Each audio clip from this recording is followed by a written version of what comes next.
questions gold, stories of bravery we told. From mountains high to valleys low, in Nara's magic starts to glow. In Nara was the dark away, we laugh and dance come what may. On and on we spread delight, together we can win this fight. Light and white, wings so high, bringing joy under the same sky. Fighting dread with all our might, we're the heroes in the night.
Lightful and an arrow fly through skies so bright.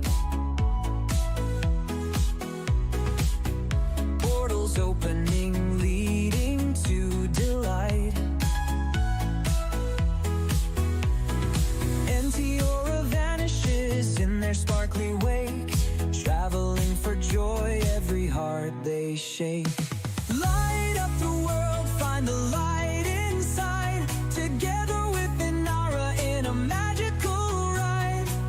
Delightful vibes, every heart we mend, spreading love and joy until the journey's end.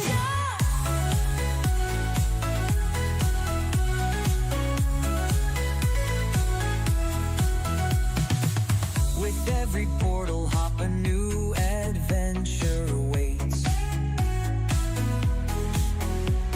In Nara by your side, opening the gates. From dusk until dawn they chase the glowing light, finding every soul, making every moment right. Light up the world, find the light inside, together within Nara in a magical ride.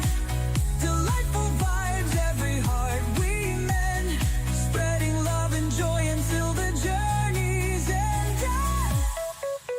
Through other worlds and places they go, bringing good vibes to every role. Echo, Lightful's magic always puts on a show. In Nara's roar echoes pure excitement and cheer. Everywhere they travel they erase all fear. From realm to realm their mission stays the same, to shine and to delight is their glorious aim.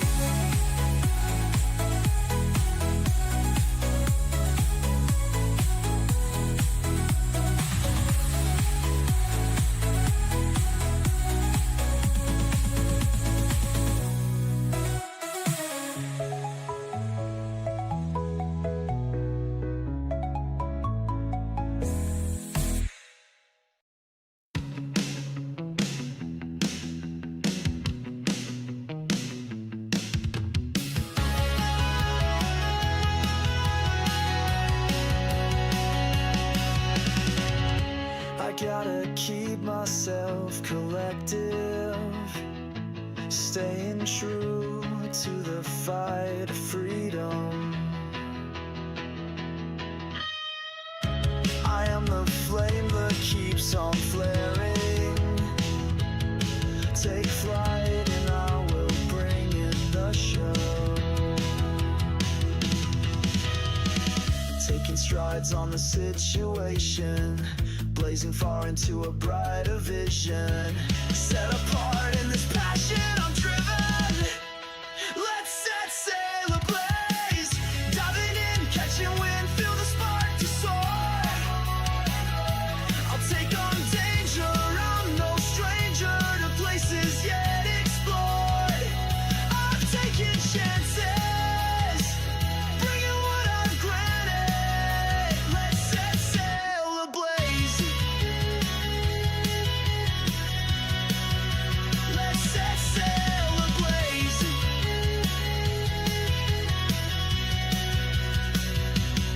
From any moment, danger and enchantment, I will sail like a captain through the dark storms. And to every thrust and cut I steepen, my spirit will continue to rise.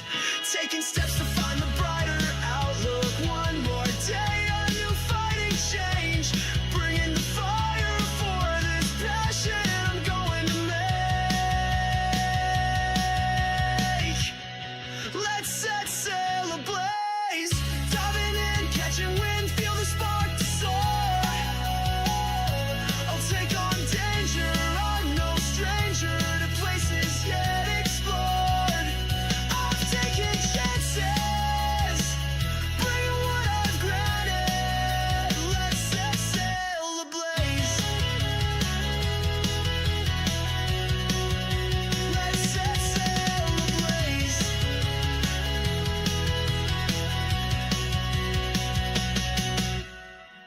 I'm a fool of passion. Enjoy the path I've granted. Let's set sail ablaze.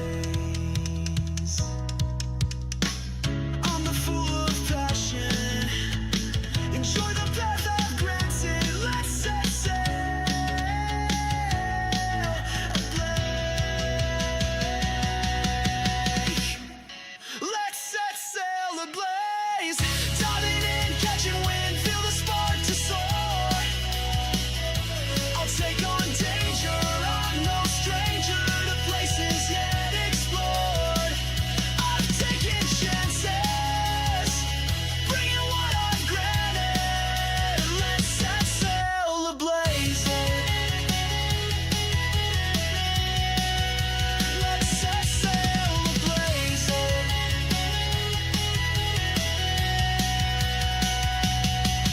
Ablaze.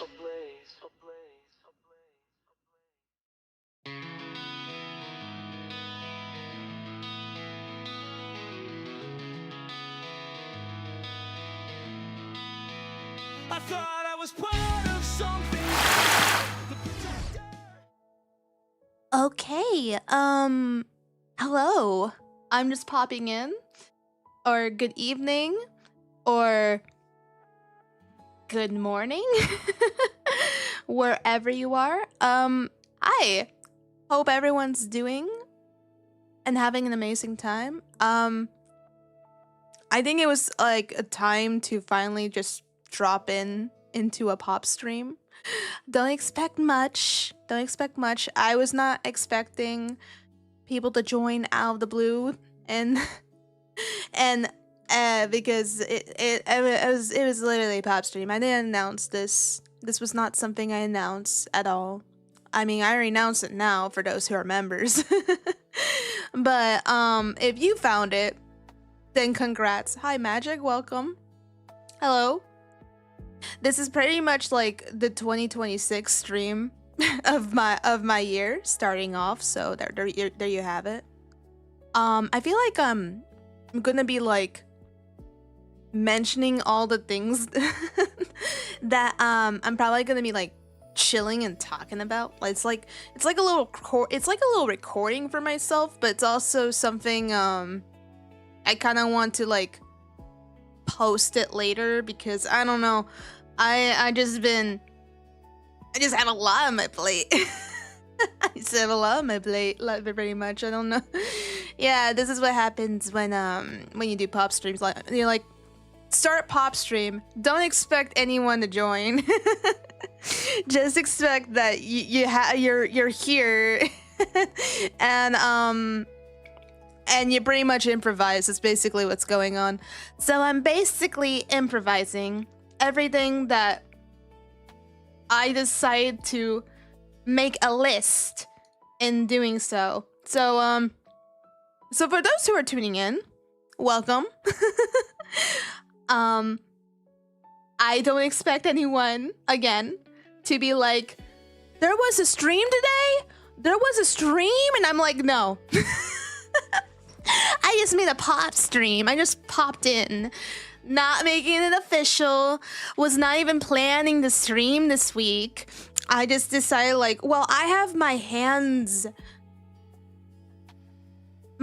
pretty much free at this point, so I'm like, let's take the moment to do what I want to do and start making a chat of what am I doing, what's going on and stuff, you know? Zero, hello, welcome. Hello. So let's see. So for popping off on on this stream, there's so much I have to mention. Oh gosh, what am I gonna mention? Well, first things first. Can't wait for wuwa. more wuwa stuff. That's obviously something I wanted to say. There you go. There's another thing I will mention. For those who are Honkai Star Rail players, ever since I play Honkai Star Rail, I pretty much I just dipped Star Rail for a while. There's a good reason for that. I can't wait to talk about it in the video. I can't wait to talk about it. I'm gonna have you have no idea. I'm already starting to script write the video of it. I just can't wait to talk about it. Star Rail, ever since when they dropped the patch of Euphorius, let me tell you, I love the story in some certain portions of it, but then after that, what happened was, once I got into it, I had to wait and wait and wait till they finally finished the freaking chapter of Euphorius. Longest Lightful stream incoming. Probably. It might turn into ASMR later. We'll see. I was thinking about that. Oh, that's I was about to mention about this too. So I'll get around to it. I have a lot of stuff to talk about. Jeez. Okay. The next thing is that to wrap it up, pretty much, I finished Euphorius and Star Rail. Finally, I feel like that story was 54 hours long. It must have been 54 hours long. Normally, as a story-driven player, you gotta keep me it's like you're very engaged in a story. I don't think I will be engaged for 54 hours in a story patch. That was their fault. Devs admitted it. They admit this. This is why they implemented a skip button for all those Star Rail players who haven't touched the longest story patch. Do not worry, you could skip it, and you can do it like I did. I just go back and watch a recap video of someone who took the time to pay attention to every little small thing. The only little small things I grasped was Finance story and a bit of Caster's story and a little bit of what our plot was to do. Where I think above the line is if someone was new to Honkai Star Rail, if someone tells me like what was the story you had to do, what was the objective you had to face, Lightful, I literally will say we crash landed to a world that's pretty much a fake world, an illusion world that was a time loop world, and we basically went to stop a time loop that took like a year and a half to finish, it seems. So yeah.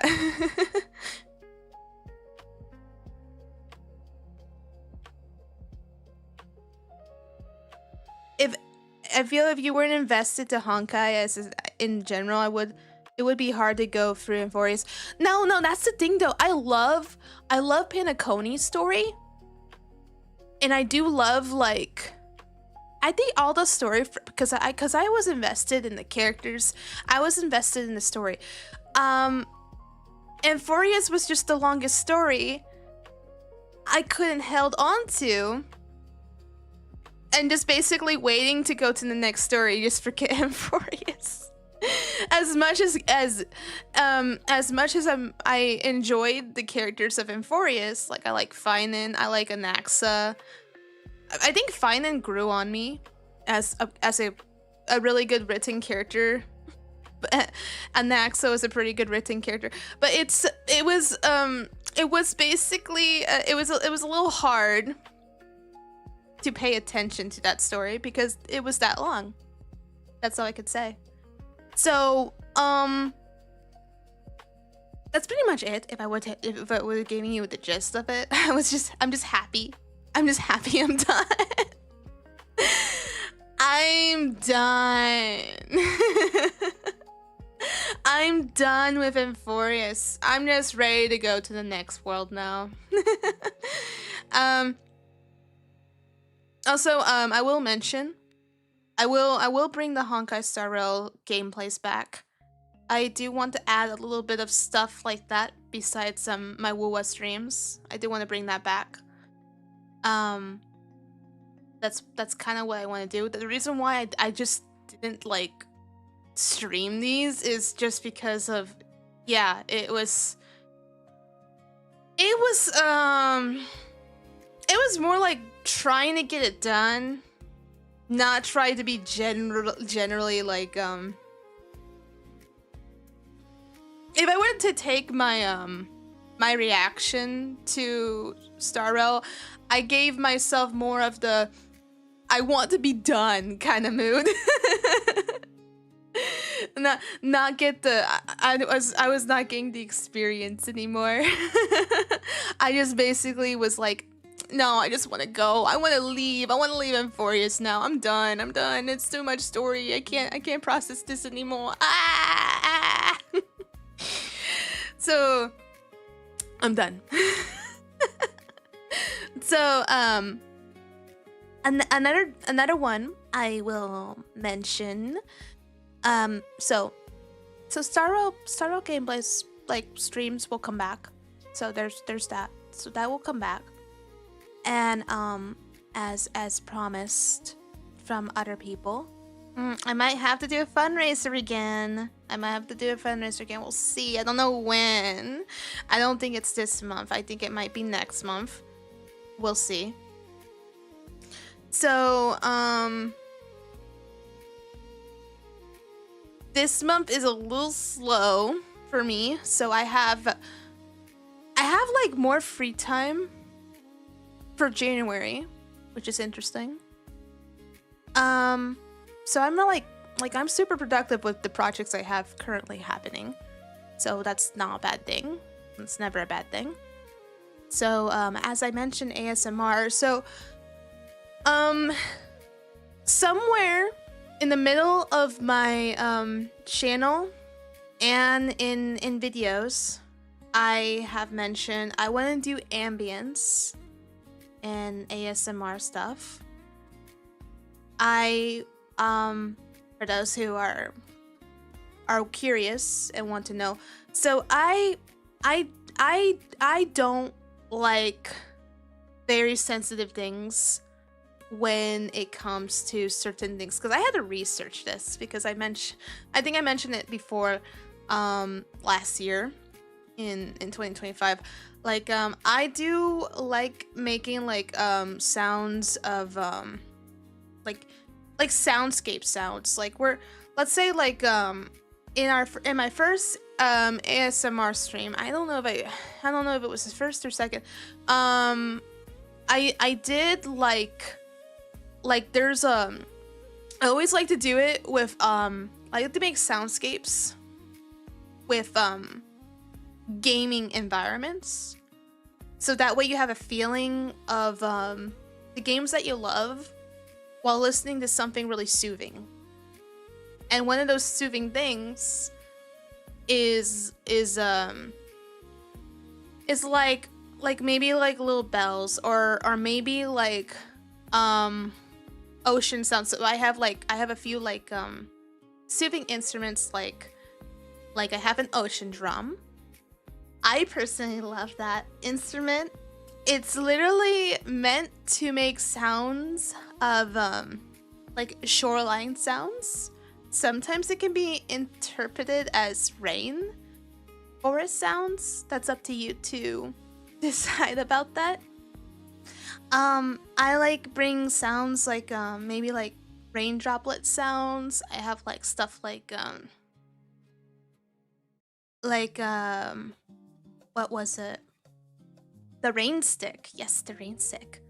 So I like those ASMR kind of sounds, and one of the other items I have that it has been used as a visual. And if anyone has ever seen like my introduction Twitch trailer, it might already gave you like a visual what I was talking about. So we have like a fun little ASMR that's for wuwa specifically. It was called we call it the pulling soup visual, because so it's literally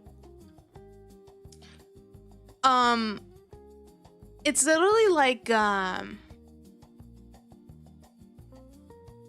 how do I put it? It's like it's a big bowl filled with a lot of horror spheres. Basically like your in-game currency tides. I think I can bring that video. No, I think I can. Let me see if I can find it again. I know I have it in here. I probably can bring it back in again. Oh yeah, there we go. Bowl.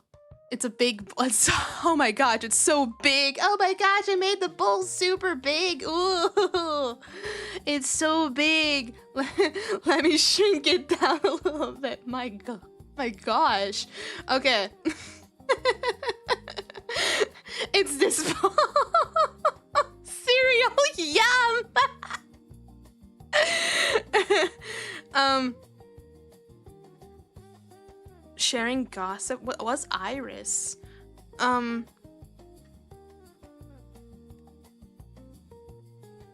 Stop giving me encore. This is where all the leftover spears go. So I have this as a visual because in there's an ASMR I like to do. I don't know what no. I know an artist by that title. I don't think we're talking about the same thing. So that's why I'm like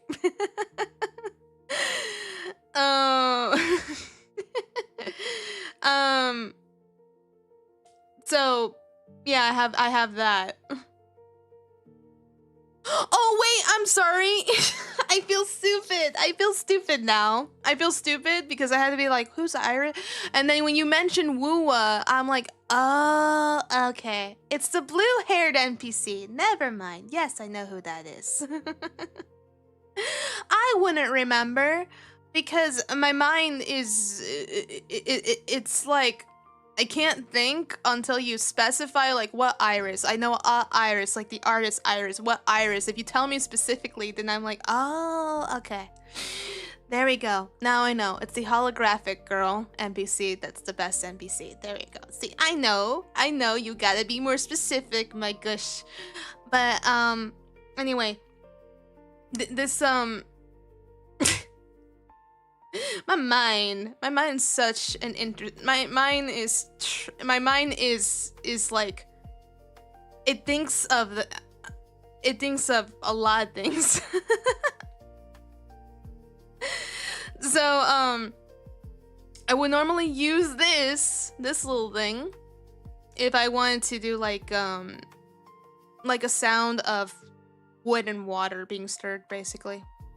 It's a really nice sound, though. I think it's one of my favorite sounds, if if I wanted to mention that. So that's kind of like what I want to do in short streams.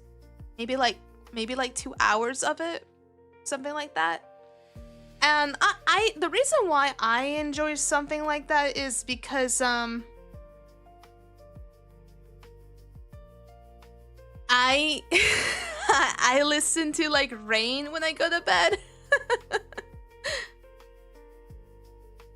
Does it taste like chicken soup or honey tea? Maybe honey tea. I wouldn't recommend something you would eat. I don't think this is something you should eat. But no, I kind of want to do something similar like that in the future. It could happen today if I really... No, it's not gonna happen today. I don't feel like it. But no. I tweaked here. So that's probably why I might want to have a fundraiser of that later. So if I continue doing that, if I continue doing what I'm doing, that's up to you.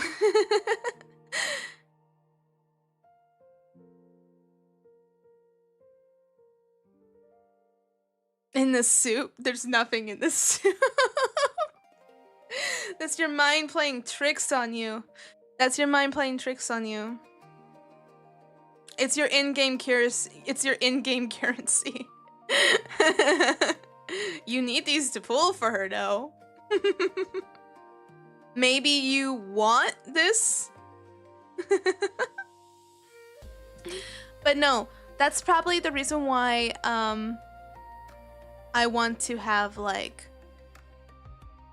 a fundraiser so I can get like a free DO for a better immersive ASMR experience, but completely safe for work, because I don't really like. For example, I got to learn more about different kinds of ASMR, and I'm gonna let you know it's gonna be completely safe for work. Nothing weird. No. Nope. You need Luke more than... I want both of those characters, though. That's the thing. I want both of those characters. I actually want both, but I don't want to be too greedy about it, because what if I get Luke and Luke is a character that be like a... What will happen if Luke is a lot better than Zani? That will be funny. First guy character that's a lot better than Zani. That'd be funny. First guy character to like to be better than Zani. Imagine that.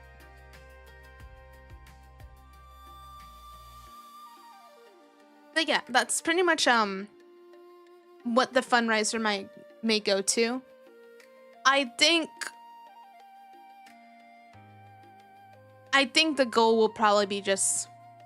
I don't know yet. I have to think what because another one I want to also get sometime in the future is the uwu market, because a lot of VTubers have a lot of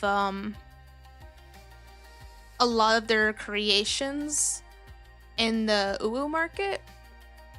And not only that, you get to they let you have like, I think what makes it rewarding for it is the is the keychains, and I want keychains really bad. But it's only, I don't know if I will include that in the fundraiser, because that's a whole different I think that's like a whole different fundraiser, in my opinion. That's how I see it. Nana puts you in medical debt. I thought Nana's design was really cool. She looks like a little bit like a mech nurse. It looks really cool.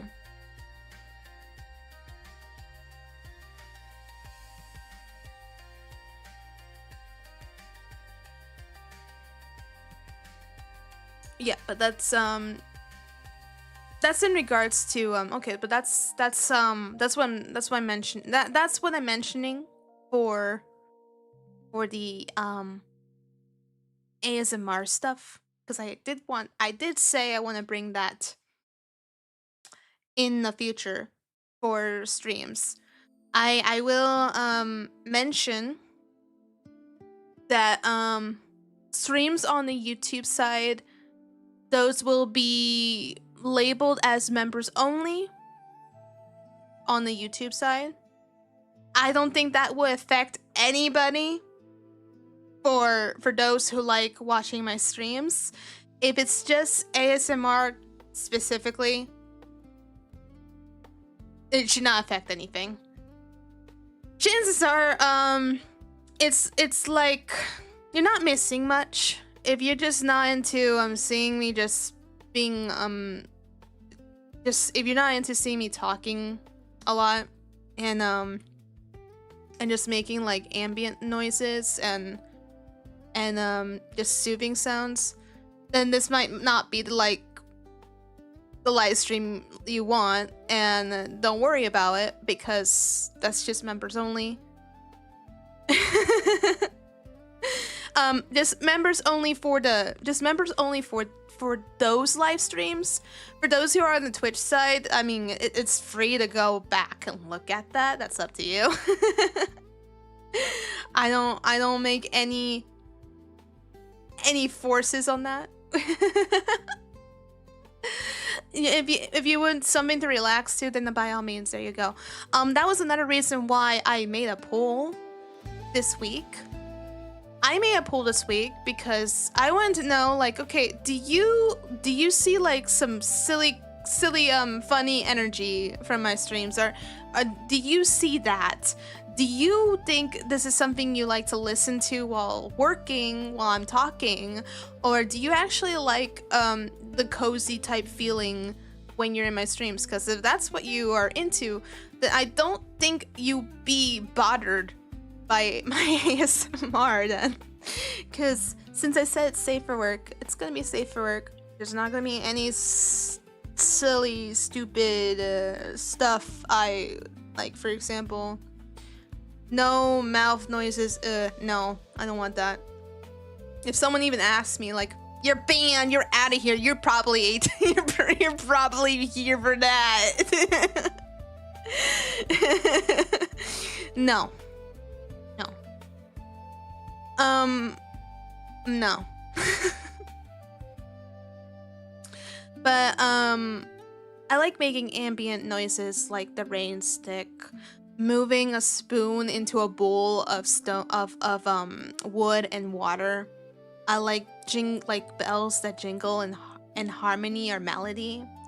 I like banging on a soothing harmonistic drum on there. I have those kind of items. If you like those, then you'll be fine. You can chill and relax, or if you just can't sleep for any means, I mean, there's there you go. That's pretty much covering from all of that for ASMR stuff. Tried gongs or too loud? I don't have a gong. The only I don't think I'll even want to. I think that's too loud. I have a drum, but it's oh, it's put away. It's called a steel tongue drum, but that sounds pretty. It doesn't, but I have to make sure that it doesn't sound like loud, but I mean that's why sometimes doing these kind of ASMR stuff is gonna be a little scuffed when I'm doing this, but hey, I'll get the hang of it. It just takes time.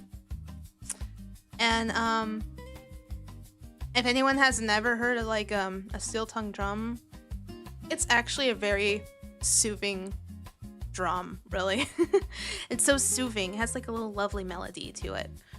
And I didn't even know about this drum until I was curious, like what are soothing instruments besides a harp and a kalimba? And apparently that was one of those instruments, and I had no idea. So that's cool. But yeah, probably we'll have a fundraiser to help with funding. It's probably gonna be a small fund. I don't want to say small like $50 small. No, it's probably gonna be like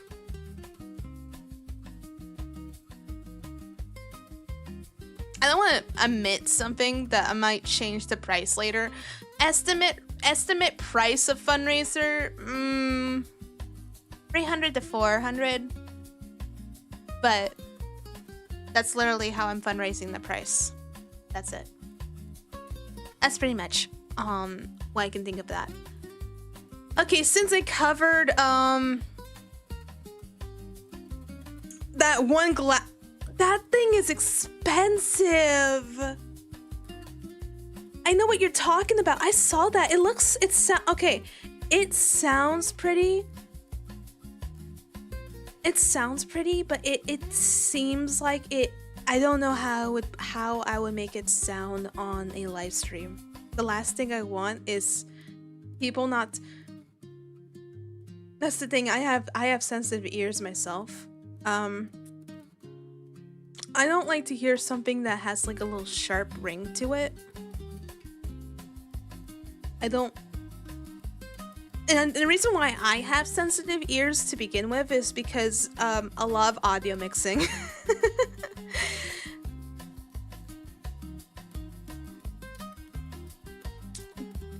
I don't know. Some instruments are just expensive. That's what I would say. Okay, so enough with the.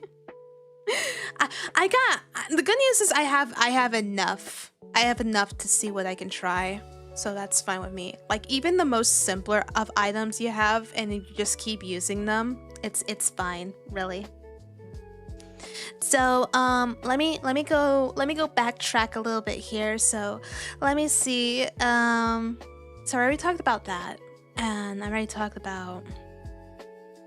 That the Honkai Star Rail video is gonna be so funny to talk about. I might not get recognition for it, but hey, I'm putting stuff out there, right? So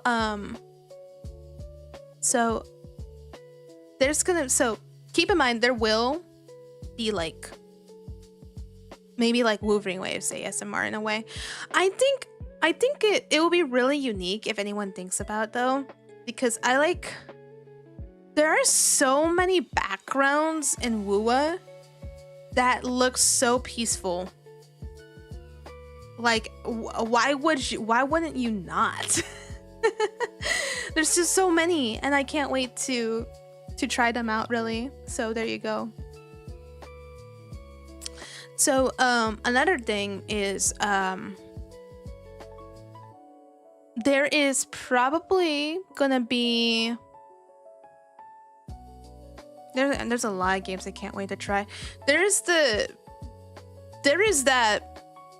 Enfield, right? Arknight's Enfield.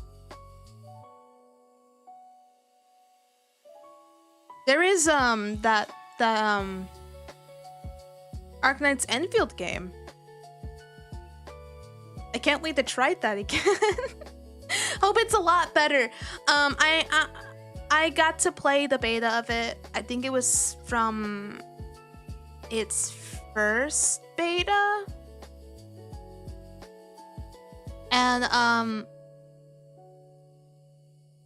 I played it. You could probably find a live stream of me playing it at one point because it's there. It's there. I can't expect. I really can't expect if of how long I'm going to be playing it.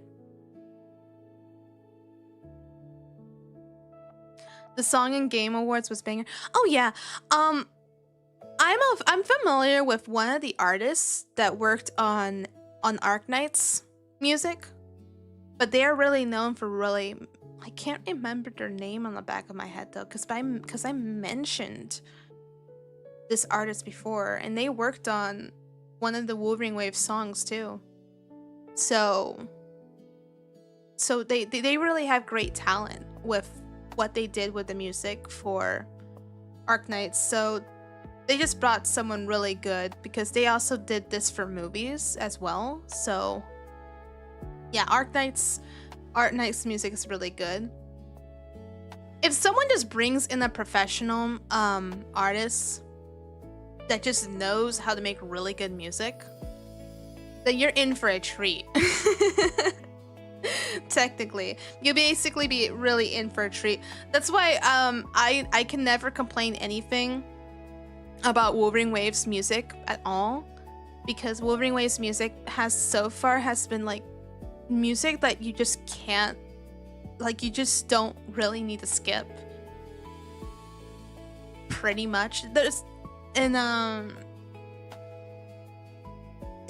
like for example, like Wuthering Waves music and probably like Genshin music to maybe Ori and the Blind Forest music are probably music I would chill to because they have some certain vibes I like listening to too that's really soothing. And I'm cool with that. There might be a time where I will take the time to take one of my favorite instrumentals from wuwa and probably start having it play on my background music here. Besides this music I have here that you are listening to, it's like my own shell music. It's like music I went to literally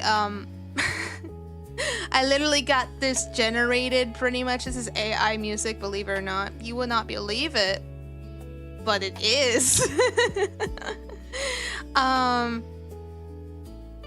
But the reason why that is, I had to come up with music for my stream because all the music, that was the trouble I had with the music I wanted to use in live streams in the past for background music. Some of my favorite instrumental musics that were not like what's the word,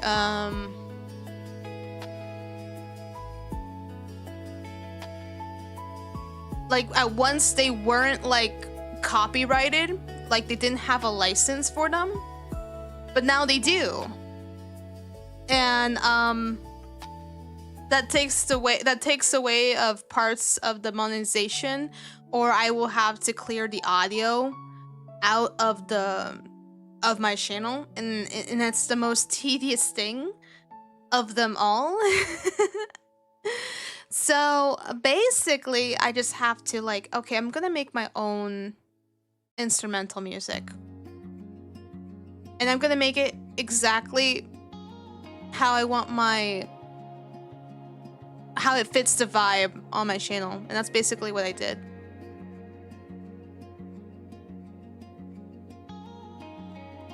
Nothing from surfaces from... I don't know, dude. I really... The last thing I would want is any... even certain musics that it says copyright free.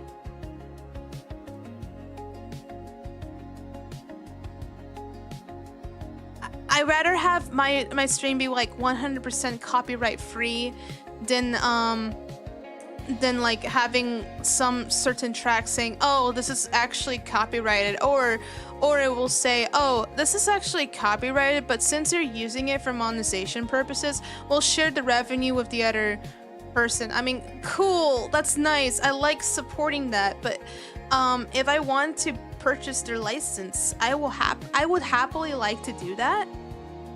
But since it's like my live stream and I like to support their stuff, I feel like it will be a little tedious when I have to realize how many music can I add to a stream till realizing I just can't, because I can't use their music.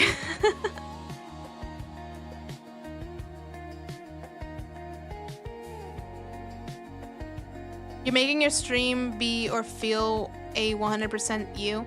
Yeah, I want my stream to be a little bit more 100% me, really. Yeah. That's another reason why I like to do polls for my channel. I like that people do participate in polls. It lets me know what kind of aesthetic people see in my channel.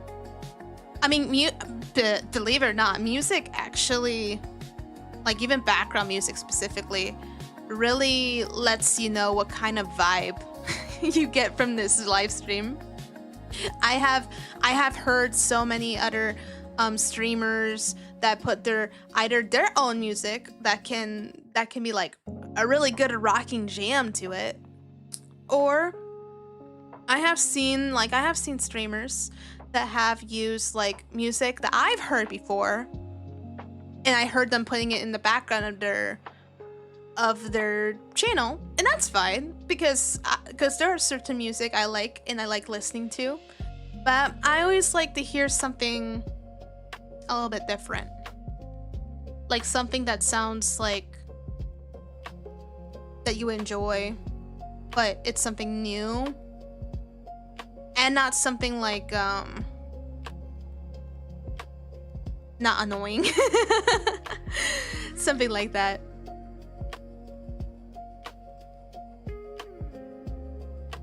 How much can we put in a blender before the blender catches fire? Are you asking that as a general question? I don't think I've ever seen a blender catch fire. I don't think I want to.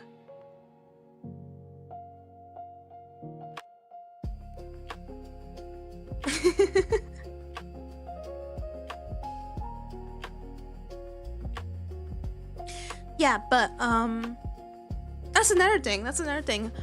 I can probably mention this, but it's gonna be a surprise once it's done.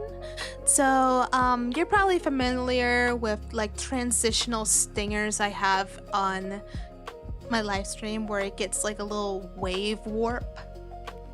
That's gonna be changed. I can't say anything until that's completed. I saw something really adorable. That's all I'm gonna say. That is gonna be my new my new transition to my live streams, because if you know, I'm talking about like that thing.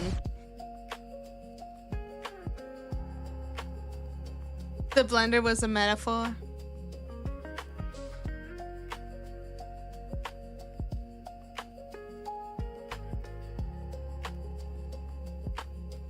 For Blender, it's more of how long it's going on for, not how much stuff is in it. No, I don't think they were talking about actual Blender. I'll be surprised if Dragonsmith tells me, hey, I learned how to animate in Blender, and I'll be like, yeah, gasp! Wish I have touched Blender before. The 3D Blender program.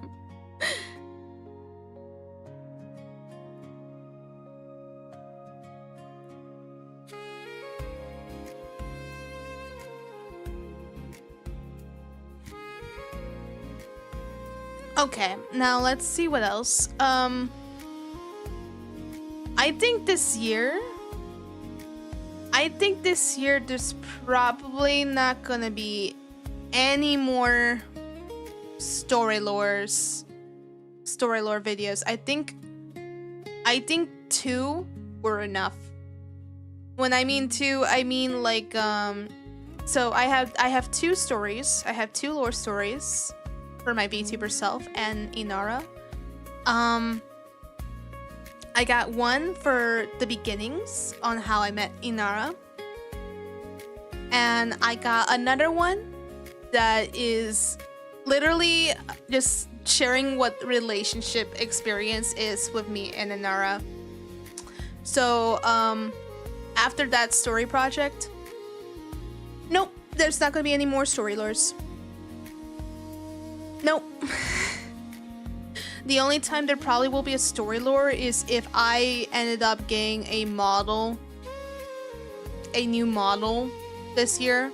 I'm gonna tell you right now, I don't think I'll have a new model this year. Just by looking at my list and stuff, no new model this year. No. Lore edging is real. Oh yeah. Another reason why that is it didn't really bring a lot of attention to the last story. I don't know. Maybe algorithm just can't pick that one up. I don't know. But I will say that I am grateful to the voice actress Airy Berry. I think she needs more recognition than what she is worth.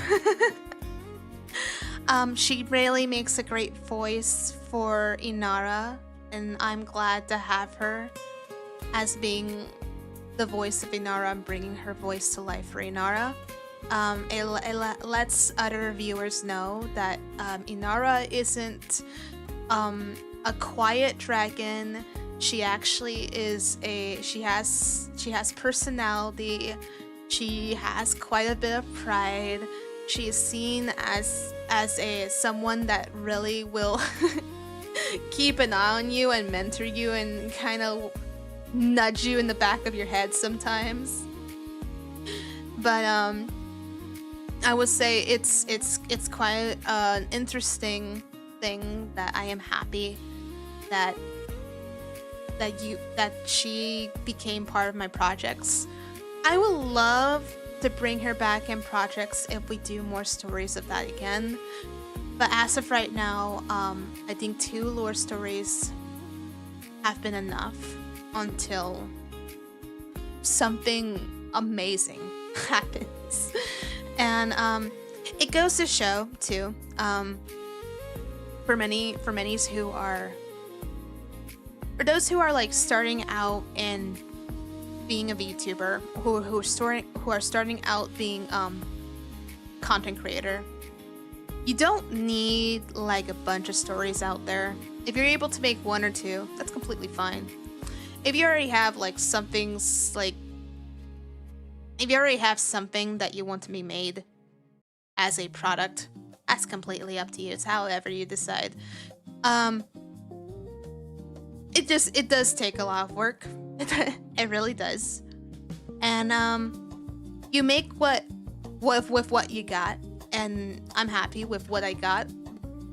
Was something still fun, still something I can put in my portfolio, and it's something that I enjoy doing. And I like putting my audio skills I learned from college to work, and the music mixing, or the sound mixing, or soundscapes. I think in that lore video, I was able to have fun and do audio soundscapes and mix some audio effects onto that video. So it was really neat. The one who narrated my first story, my first lore story, that would be one of my friends, Fro. I can't thank him enough that he did that. And yeah, I'm just happy with what I got. That's all that matters. With what you got is what you pull together. So now that I got that out of the way, for everyone else who is probably curious, like, if I'm here to, like, play a game or something. No, it was really meant to chill and talk. It was really meant to discuss everything that I want to discuss and such, pretty much. That's the whole point of this live stream. This is literally a pop stream. I'm really gonna just edit this together and just put it as is. It's a good place where I get to think too. Believe it or not, I do. When I start talking and expressing myself, I know what I want to do. I know what I want to start putting out. And I know all the things I do is it's a lot. It's a lot of hard work. But I still managed to put out something for all of you guys. I know these videos are rather slow. There's probably VODs I could have put out already as highlight clips from certain videos that I could have already just put out. I'm still working on that. I'm still working on those videos. And there's nothing wrong. I just don't know. Sometimes I always wonder what you guys like watching most. If you guys all are here for just whatever I do, then I have nothing to worry about. The last thing someone will be here is just, oh, I'm just here for wuwa, that's it, and everything else is just like I don't know. I hear so many things. Like sometimes I can't always agree. I had someone that once told me sometimes you just can't always agree to your viewers. I know it sounds kind of odd to think that. I think I know where they're coming from. I think what's going on is there's a mix of what people want.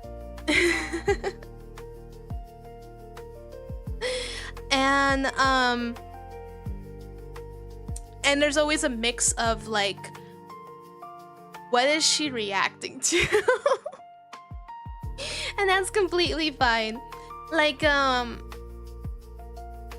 in the day, I reacted to Genshin Impact animation stuff. I remember how many people loved me reacting to that, and that's how I started reacting to Star Rail stuff. And one of my popular videos was Star Rail stuff. And I reacted Star Rail stuff, but for some reason the algorithm just didn't take it anymore, and I was like, what's going on?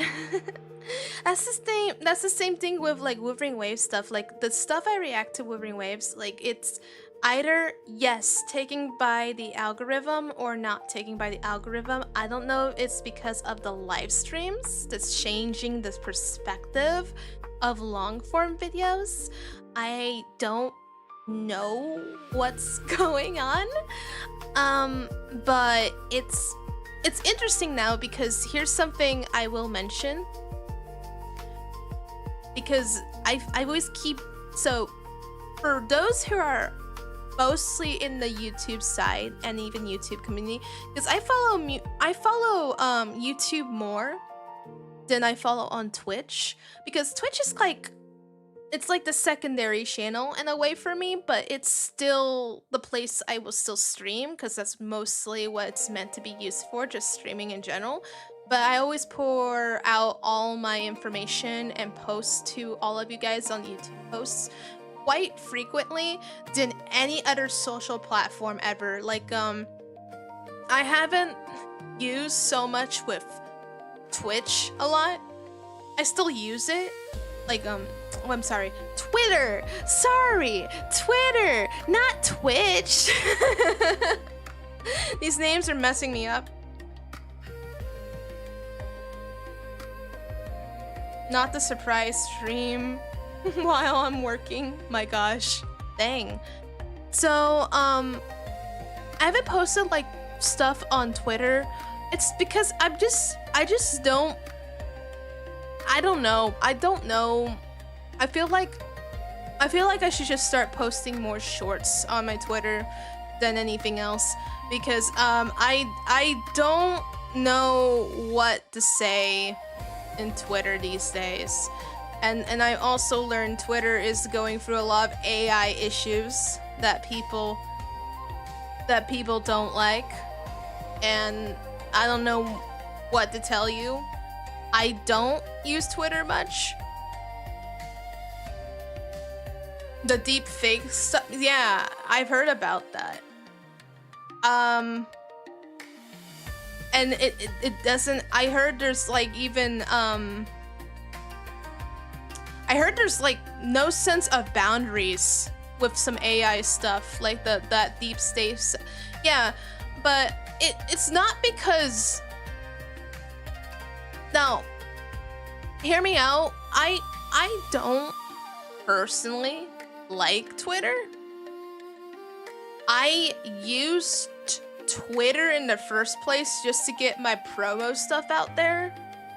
But hey, it doesn't. I tried it for a year, everybody. It doesn't seem like it's getting anywhere for me. That's how I see it. I could be like saying I'm giving up pretty much like Twitter because it's just not working out for me. That could be the reason too. I don't know, like, I'm not saying I'm like abandoning the ship, abandon ship for Twitter, but it's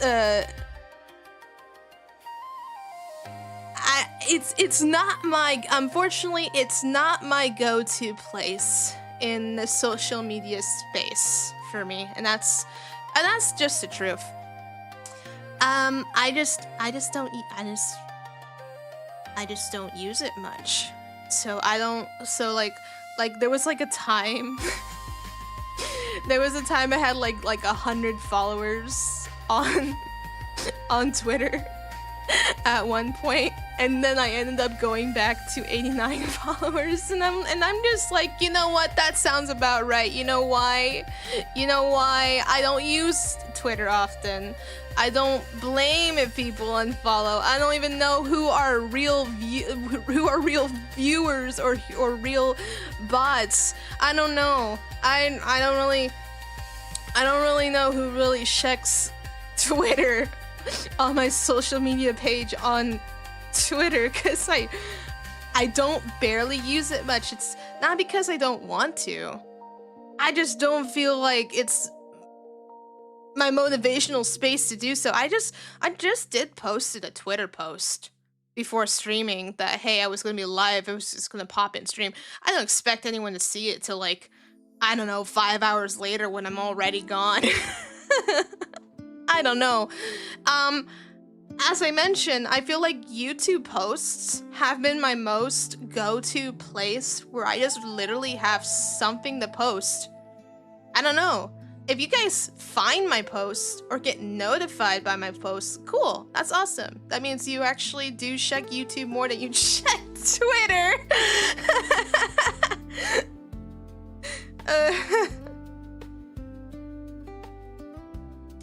But no, I feel like every time I post something on YouTube, it's always been my go-to.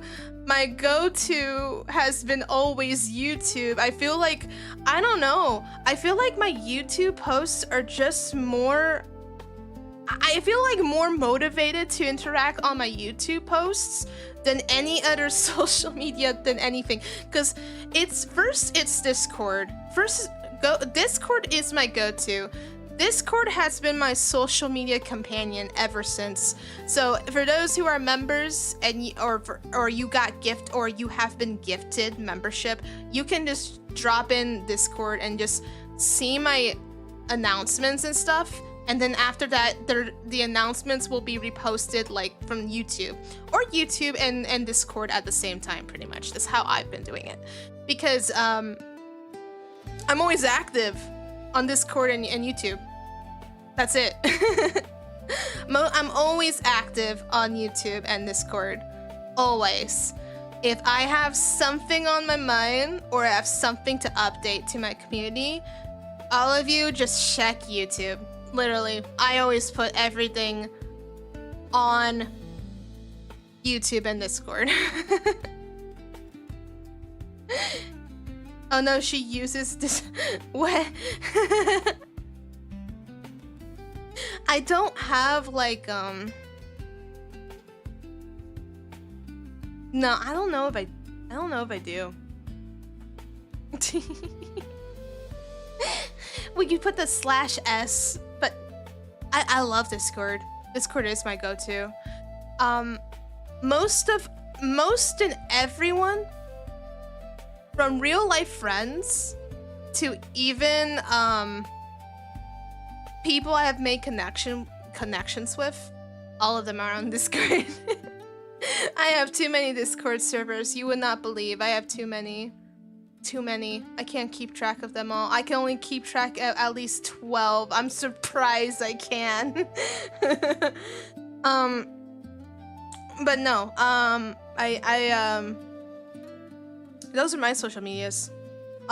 Those are my social medias. I think what makes Discord amazing too is I just love it that they're I don't know about you, but if you're a gamer, obviously you gotta have Discord. It's just good. It's just great. It's just great. If you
Lightful and an arrow fly through skies so bright.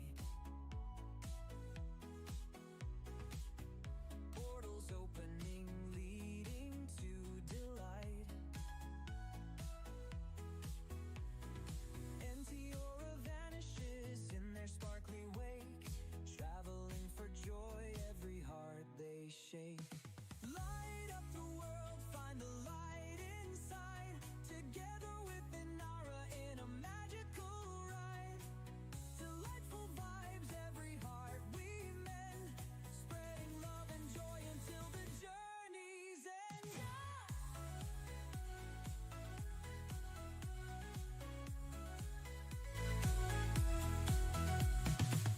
With every portal hop, a new adventure awaits.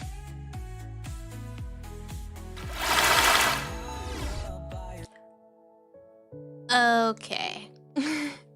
I don't know what happened. My computer be like, it just took an L. My computer took an L, like, I'ma die.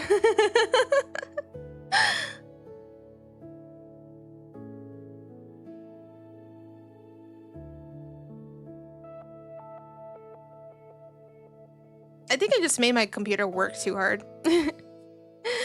No, I have to make a note. No, I have to buy that today. I need to buy that today. There's no question about it. I have to buy this today. I'm gonna buy to vacuum my desktop because whatever it has inside, it's not. It needs to be cleaned out. Or it will start doing that. Always clean your desktop, computers, gamers. Just clean them, okay? If you don't clean them, you're gonna run into that.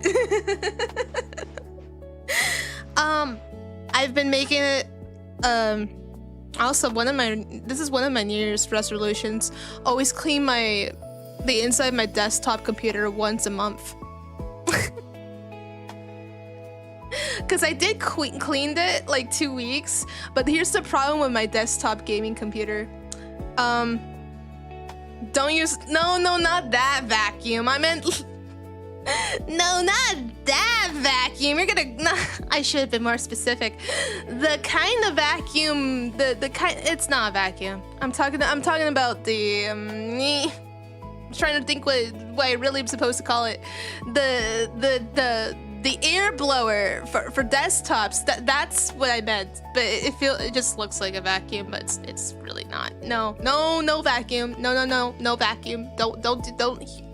Whatever I said, no, that's not what I actually meant. I'm talking about like the blower type of vacuum to clean your electronics with. Not that one. Yeah, no, don't do that. There's actually a YouTube video out there. They tell you not to do that. They tell you not to do that. No.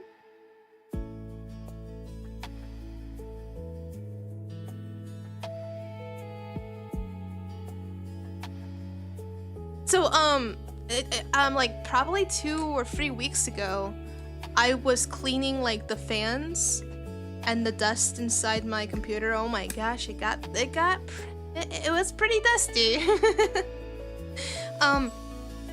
Unfortunately, this is the unfortunate part of my desktop. It's sad to say. It's really sad to say. It's not that bad, but it's still pretty sad. With the layout of my whole entire room, there is nowhere I can put my gaming desktop at. No, like nowhere at a high place at all. And it bothers me so. It just bothers me so. So, this desk that I even own, there is literally a slot to put a desktop in, but the sheer of how big my gaming desktop is and how thick it is for being the beast gaming PC as it is, it won't fit. It won't fit in there, even though it's supposed to be a desktop PC slot to just put it in there. But no, it won't fit. It won't fit in there. It probably will fit for a regular, smaller, not gaming, gaming PC.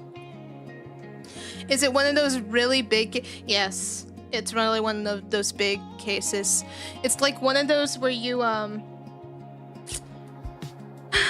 sometimes I feel like this gaming desktop I have, it's not meant to be carried for just one person alone. And by the way, I'm short. I'm 5'2.5". I'm short. Do you think my short arms and small hands will help me carry this huge, humongous gaming computer by myself? No. No, I can't. I can carry it. I have to use my legs to be like a rest place when I carry it, but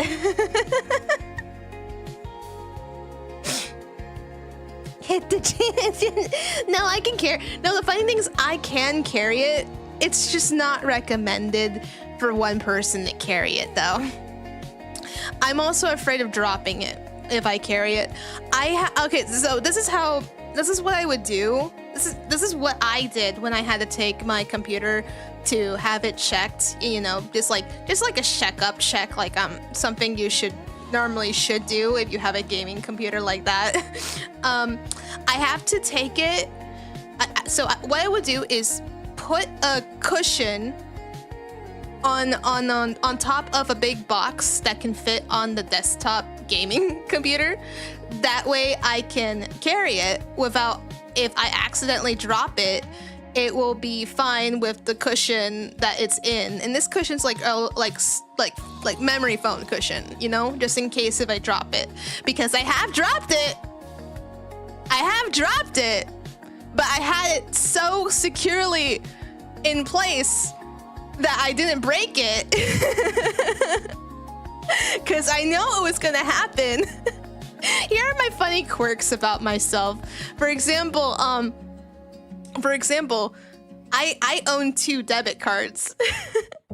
Why 2 debit cards? Okay, if I lose the first debit card, I don't have to worry because I have my backup debit card. Because for some reason, I always misplaced my first debit card. So I don't have nothing to worry about because I can just lock the card in place and just keep.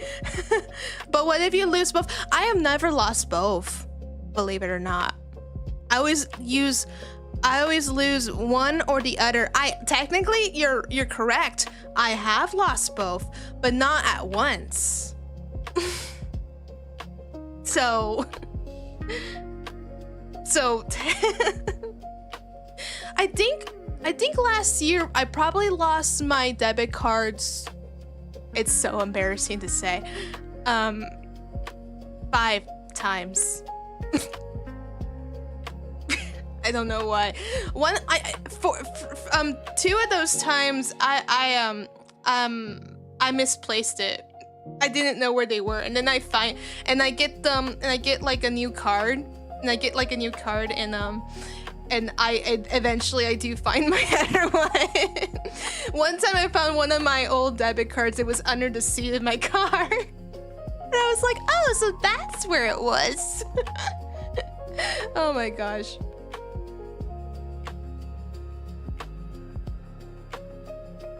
Don't most banks give you a certain number of replacements? No.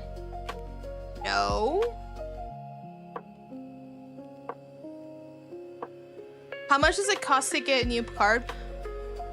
I didn't really get like a fee.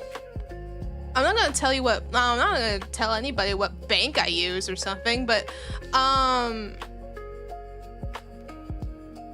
so I have like a digital card, and I have like a physical card. So a digital card gives me like a physical version of the card. That's the digital card. If I ever want to transfer money into the physical card. And the reason why I say physical cards, because they're both physical cards. They're both physical. It's just one goes to a digital bank while the other one goes to a physical actual bank. So if I want to, if I have to get if I have to get money from the actual bank, then yeah, there was a time they saw me appear like 3 times in their bank just to replace a debit card. There was one time they didn't even charge me. They're probably like, oh, it's her again. Nah, I'm not gonna charge her. And they're like, oh, it's the person that loses their card once again.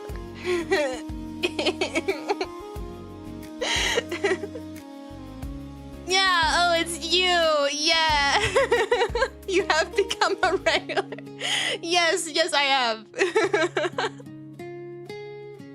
But they all treat me so nice, like as they should at a bank you go to. Hopefully your bank treats you nice, because I've heard stories where certain bank tellers, they're just like, oh, not this person again. Dang, I don't want to work with this person. I've heard stories. There's sometimes bank tellers that just don't like their job, and they're like, and if they see you like losing stuff, they just don't trust you. But for my workaround in my situation, they were never upset with me because I told them, like, because one time one person was like, you know, it will take 7 days to get your card replaced, right? And I'm like, oh, don't worry, this happens to me a lot, so that's why I have the backup card. And then the person was baffled, and he kind of smiled, like, oh, that's actually a good tactic. And I'm like, yeah.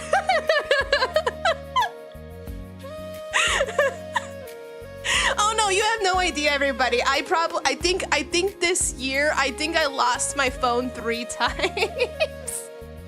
One could have been long gone, pretty much, but I was lucky. I one time left my phone at a taxi place all the way across the country. I can tell that now. I could say this now because before I was actually pretty embarrassed. I was pretty embarrassed. Like, dang, I just almost lost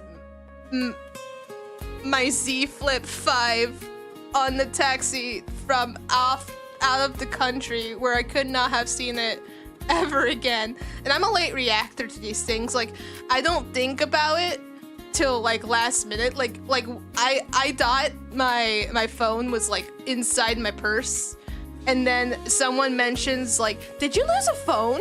And I was like, I did. And I look at my purse like, oh, what? Oh crap, no, I did.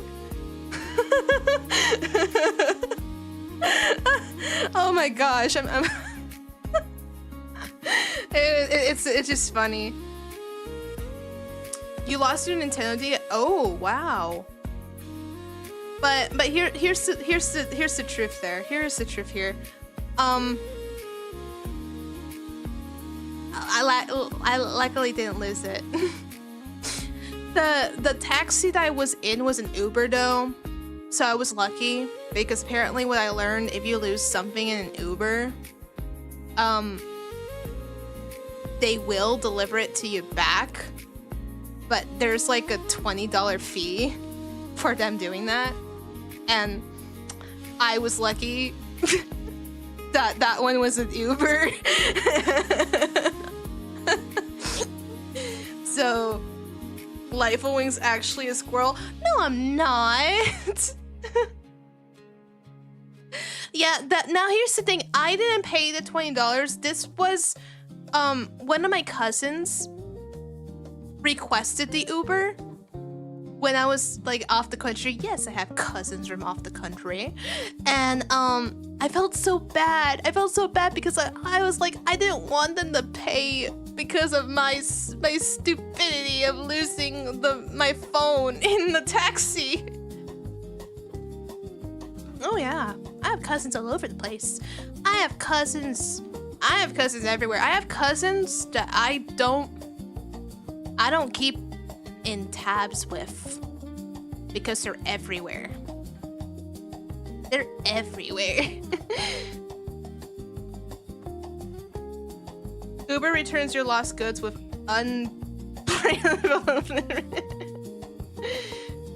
Don't lose them now. Yeah, I make sure to make an effort to just making sure I just put my stuff back where they're supposed to be, because I literally thought my phone was in the purse. It was not. It was just left on the seat. I forgot to check before leaving, because that's what I normally do. I check before leaving. That's just one of my quirks. I don't know. I late react on certain things. Maybe that's why I'm so chill. Like if someone is like panicking, and I'd be like in the zone, like what's happening, like what happened and such. Like when I was off the country, I got to experience like an earthquake that was like magnitude 6.1 or something. This was off the country because where I live there are no earthquakes at all, okay?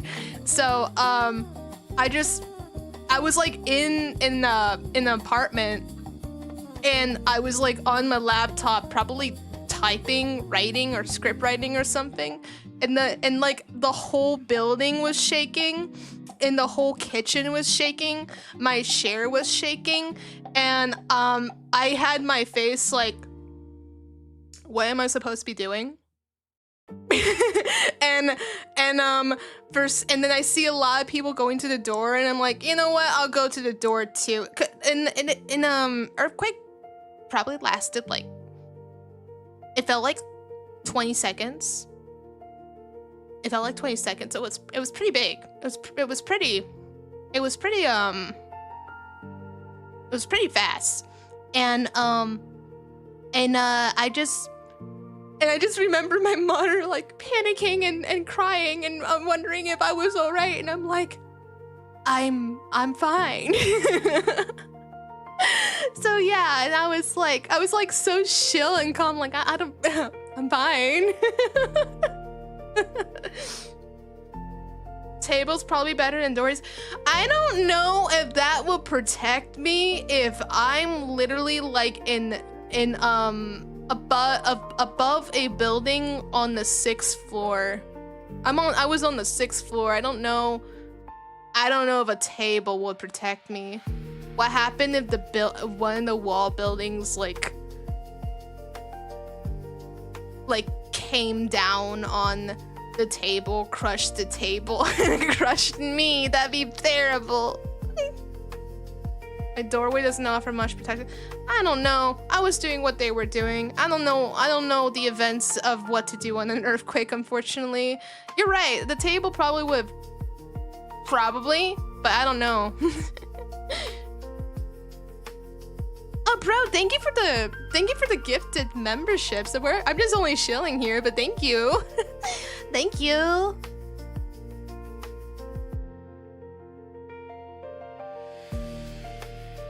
Yeah, but that goes to show of my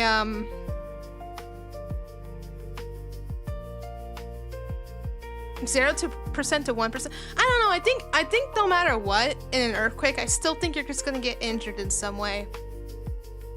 There's no escaping it, pretty much. Oh yeah, everyone's doing well. I was discussing on update stuff in the beginning. Well, I will tell you to all of you, I think that's pretty much with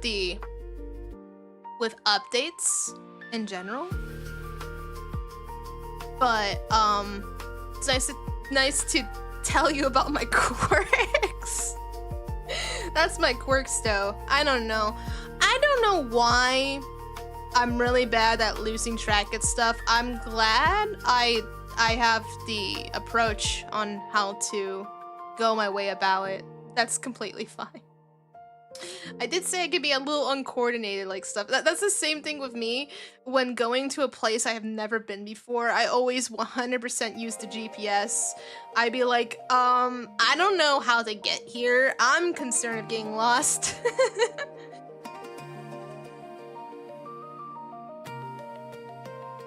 Any new games or genres you want to try?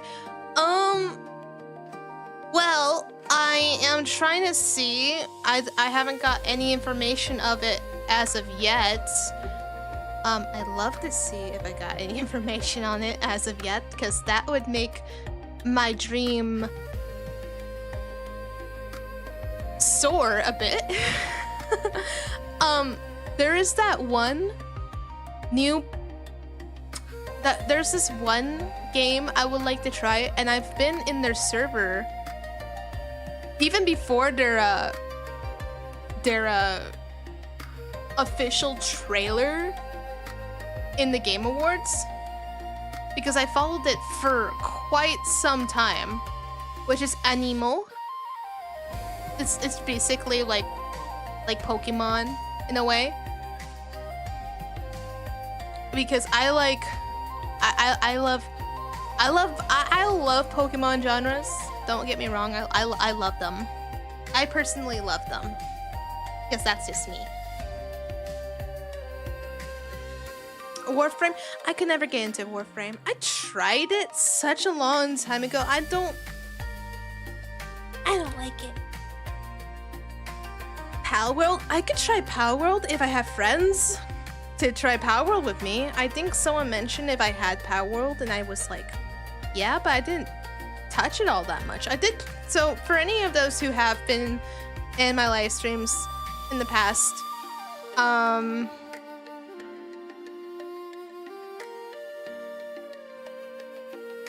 I have played Palworld. Did I ever did more in Palworld? No, I have not. Azure Primalia? I don't know. I haven't heard anything about that. I've seen it. Was that also becoming a MMO game, or no, it's not an MMO game? Silver's Palace. Yeah, I actually talked about in a video a long time ago about Silver's Palace. It's one of the games I do want to try. I have no idea if we're gonna have that game releasing soon. But if it does, I will love to play it. Silver Palace is actually one of the games that looked really interesting to play. And I have no idea if that's coming out though. It doesn't look like that game will be out anytime soon, not from what I heard of it, because there's a lot of detail in the work, and there's a lot of detail of the animation work. There was also a new Hoyo game I saw from their trailer. I saw it from a trailer, but I didn't react to it because I don't know, it was maybe not as engaging for me. Maybe I don't know, this is probably my opinion, my only opinion only. I'm not really a big fan of certain anime styles that meshes with certain realistic styles. I don't know, maybe it's just a little jarring for me. I don't know, like the ones that are not as jarring that look really cool to look at is probably Final Fantasy VII. Because it looks so good. Because they have like because they still keep like the anime type style with giving realistic environments. That one action-ish game. Yeah, something about that with the it's okay, so the characters has amazing anime models, I get that, but it feels off with the realistic environments. It's like putting Genshin Impact models into Eclair 33. Probably. That's how I saw it. That's why now you guys have to give me the name of what that name was, because it was Hoyo's new game. I don't know the name of it. I saw the gameplay of it. I did not, I just chose not to react to it because it was basically, it just, I don't know, it didn't, it was, I think it was just design-wise, it just didn't, it didn't look surprisingly surprising to me. That's yeah, I think that's the one. Yeah, I think it's that one I'm talking about. Yep, that one just didn't really struck me anything for that. I actually want to play Nexus Anima. That's the Pokemon Honkai Star Rail spin-off, right? Because I actually like that one. I really want to play that one. I want to play that one. I like that one. I actually want to play that one. I swear, if once ever Nexus Anima is out, I want to be the player that constantly talks about it besides wuwa, because then it'll be something cool to talk about than the Honkai Star Rail. I'm not here to say anything about Honkai Star Rail's bad game. It's not bad. Game is great. I think there was too much workload on Amphorius on that story, and I'm just happy I'm done with it. That's it. I'm just happy I'm done with that. I just want a new story on Star Rail. I'm just ready for a new story. I just want something else. That's pretty much what I'm asking. Your opinion, you're not sure what it's trying to be?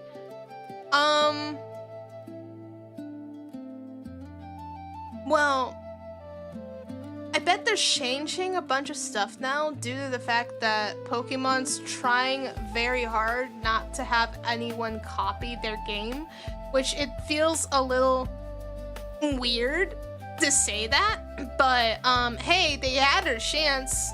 They had their chance to make their game more interesting, like, cause right now, just by speculation, I'm just giving speculation.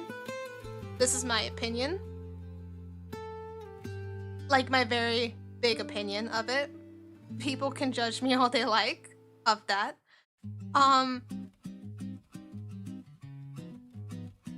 I just want to see something that is new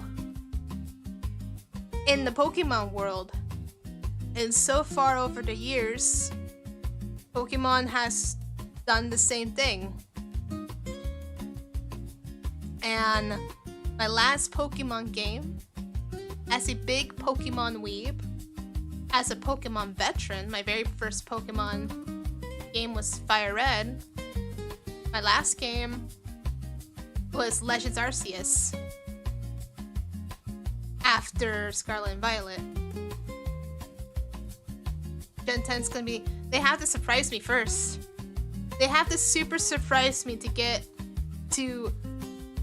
me to buy a physical copy of the game. Because right now, I don't know.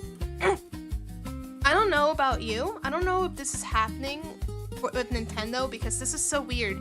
So you know how they're making like an Animal Cross version of Pokemon, like an Animal Crossing version of Pokemon. I've heard and saw that you're not really getting like a physical copy of the game. You're getting a game key card, and that makes me even more concerned, because if we're just getting a game key card and not a physical copy of the game, that gives me more of the reason of not buying any of the other Pokemon games.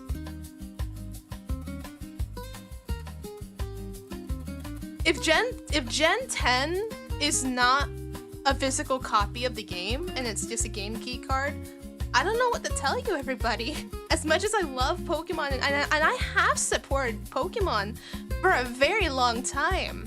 I have supported Pokemon so long that I think I watch all the seasons of Pokemon up until I pretty much did throughout the Ash Ketchum arc. Really, I really want to see how it ended. I was so glad when the Ash arc finally came to an end, because I knew it was going to come to an end. I didn't think it was going to continue for that long, how it was going for. But now Nintendo knows people want Gen 10. It better be. Otherwise, that's the whole reason. Switch 2 is a dead console to you. I respect your decision. I don't have a Switch 2. I don't think I plan to get a Switch 2 anytime soon. That's the only problem. That's the reason why I haven't engaged myself to play another Pokemon game, because when I got Switch 1, because I really want to continue with the Pokemon games. I want to continue playing the Pokemon games. I love the Pokemon games. That's the reason why I like Honkai Star Rail. Honkai Star Rail was like my substitute in turn-based games with Pokemon. That's technically how I saw it. That's technically how I saw it when I kept playing Honkai Star Rail. The story was long and laborious, but hey, I enjoyed the other stories of it, so hey, I liked it. That's why I was kind of happy to see Honkai Hoyo making a Pokemon spin-off with turn-based, if it's doing turn-based like they did with Honkai Star Rail, which I'm sold. I will take that. I would take that with a passion, really. That's why I saw their characters from Nexus Anima and the game Animo. They were showing characters and inspired Pokemon characters that I miss seeing from now newer generations of Pokemon. That's why I'm more excited to see their own spin of the game than Pokemon, because I guess I hate admitting this. Some people can literally tell me I'm wrong, that I'm really wrong about this. I could be, but I'm just looking at it from my own perspective. If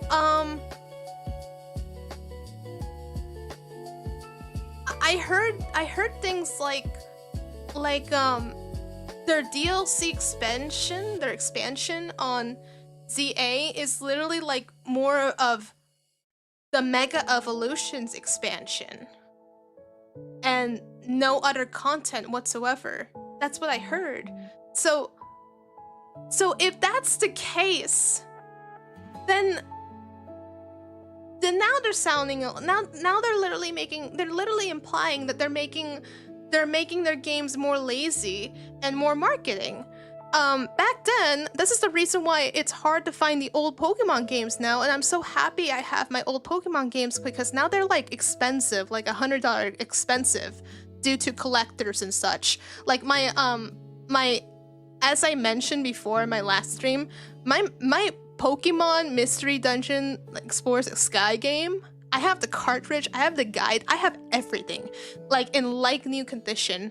I would not be surprised if that game, especially that I have the manual and everything, probably costs maybe $157 to what it has enlisted on eBay for a complete like new edition for it, because people want that apparently.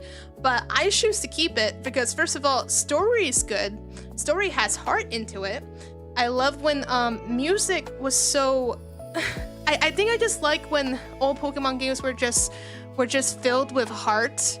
They had good stories. They were very fun and interactive. And even for old Pokemon games, they were still good. And that's the whole reason why I could tell you about.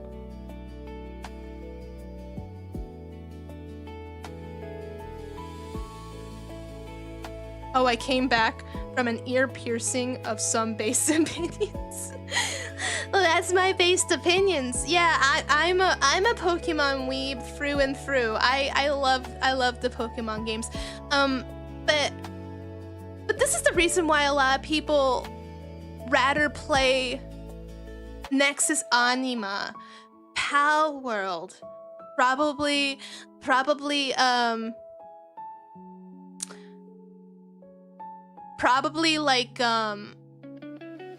Animo. I want to be a beta test. I want to be a beta tester for Animo. I really do. I look so good. It just reminds me back when I was so excited to play Pokemon X. You have no idea. That's how I felt. You have no idea. I just remember I had a really, I don't know. I know for all of you, I know mixed opinions about school life, and I think my high school school life was pretty based. At lunchtime, there was like 10 people playing Pokemon X and Y, and I was one of them. I was like, oh, it was so good. Literally in high school, I'm literally in lunchtime, I did trades with a group of people. We were just weebing out on Pokemon. It was amazing. Like that was the best thing ever. Like everyone was just so excited by Pokemon X and Y, and I was like, I took Pokemon X. I love Xerneas. I think Xerneas is cool. I don't know.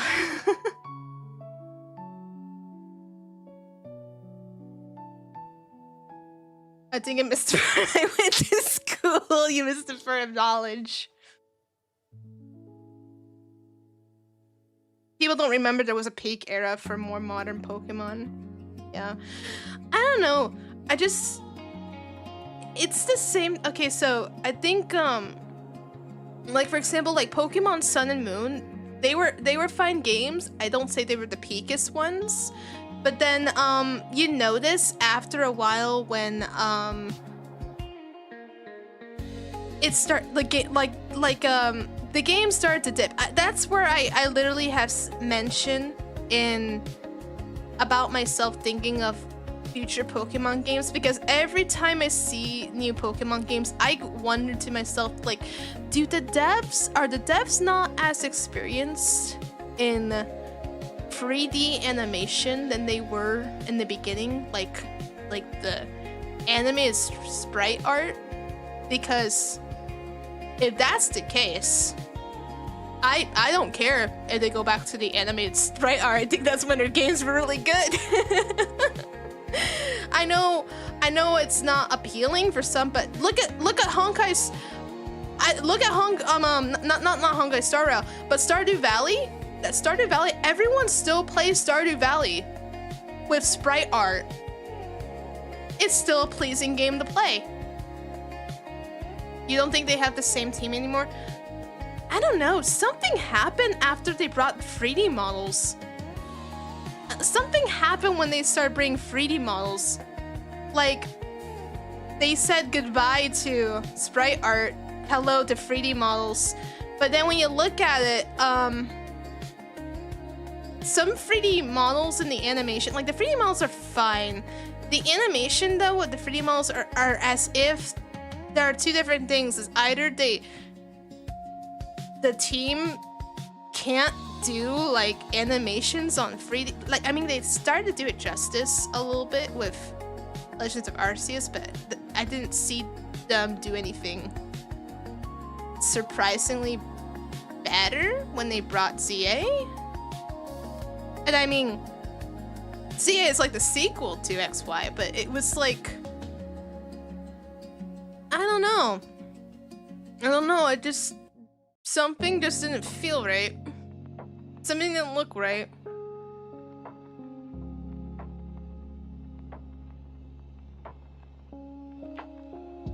That was X and Y, wasn't it? X and Y was like now trying to get like the trainer models to be a little more 3D and a little bit more taller. That's when they started having the models taller. Yes.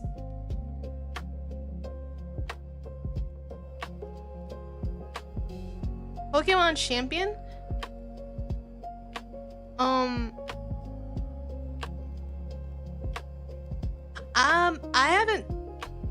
I haven't looked into that. If you're talking about like competition of Pokemon Champion games, I have not looked into that. I don't keep track of certain Pokemon stuff. Like, I don't know if it ever comes into my radar, like if it ever comes into my game newsletter, like where you hear like things like, oh, Pokemon did this, they signed a new patent to do this, it failed though, and I'm like, oh, okay, moving on.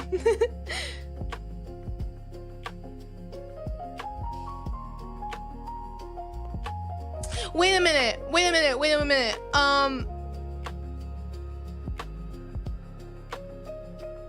Is it similar to Pokken Tournament? Does anyone remember Pokken Tournament? I have that game. I specifically love that game.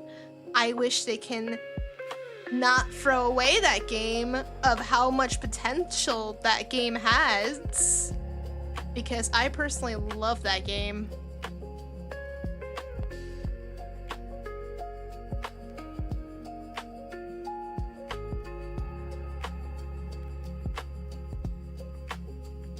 No. Okay, so yes, there was a Wii U one, but then they came out with another one for the Switch, and I got that one on the Switch because I didn't have a Wii U.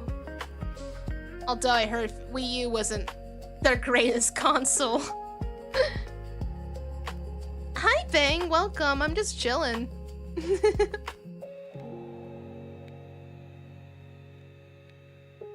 How are you, Bang? Welcome.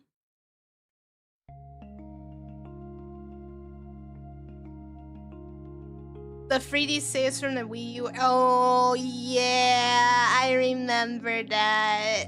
I didn't. Okay, so I had tried a Wii U before when I was at a friend's place because they had a Wii U, and I remember playing their Pokken Tournament at their house. So yeah, I did do that. Oh, thank you for the gifted memberships, Pro. Thanks. Thank you so much. And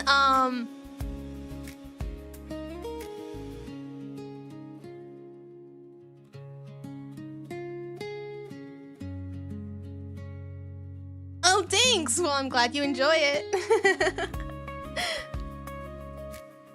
but no, I mostly just like how do I say? How do I say it? I feel like they should bring back if they're bringing Pokken Tournament like they did before. I personally think Pokken Tournament was great. Are they adding more content for Pokken? I don't think so. Not for the Switch version, right? Because they already have content, right? Oh, I love Pokken Tournament. I'm keeping that game forever. I'm keeping that game forever. I'm keeping that game, even though that game is dead. I'm keeping that game forever anyway, because in my opinion, that was the most coolest battle Pokemon game to play. And if I had any of my friends if I ever bring friends over or someone, I will love if they like to play that with me, because it's underrated. It's an underrated gem to me. I think Pokken Tournament is an underrated gem. It's gonna be a nice collection piece in years. Oh yeah, it's gonna be alongside with my Pokemon Explorers of Sky game, which I'm happy with my team. Do I like? It was Pokemon. It was definitely Pokemon Mega. It was definitely that one in particular. I like that one. That one in particular. I think I just like that one. Well, I mean, I do play Super Smash Bros. Ultimate. I have like, if I look at my little corner shelf over there in the distance, I have like, if I look, I have like 5 amiibos up there. One of them was given to me accidentally though. So I have like a Sonic amiibo.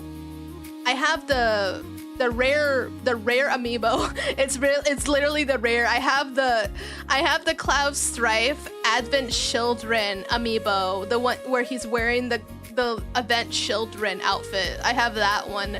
That apparently is a rare amiibo from what I was told.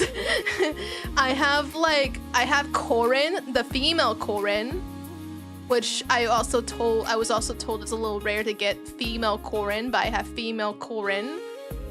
And I have a Ivysaur amiibo and a Squirtle amiibo. But hey, I love Pokemon, so hey, what? That's all I could say. Yeah, so since I am a Super Smash Bros. Player, I just realized I need to get a Sora amiibo. That's all I need. Can't confirm. Cloud is quite rare. It's not cheap. Oh wow. What's he selling for now? $100? I think I got mine a long time ago for $40, but it's only because it was only because I'm a Final Fantasy VII fan, that's why.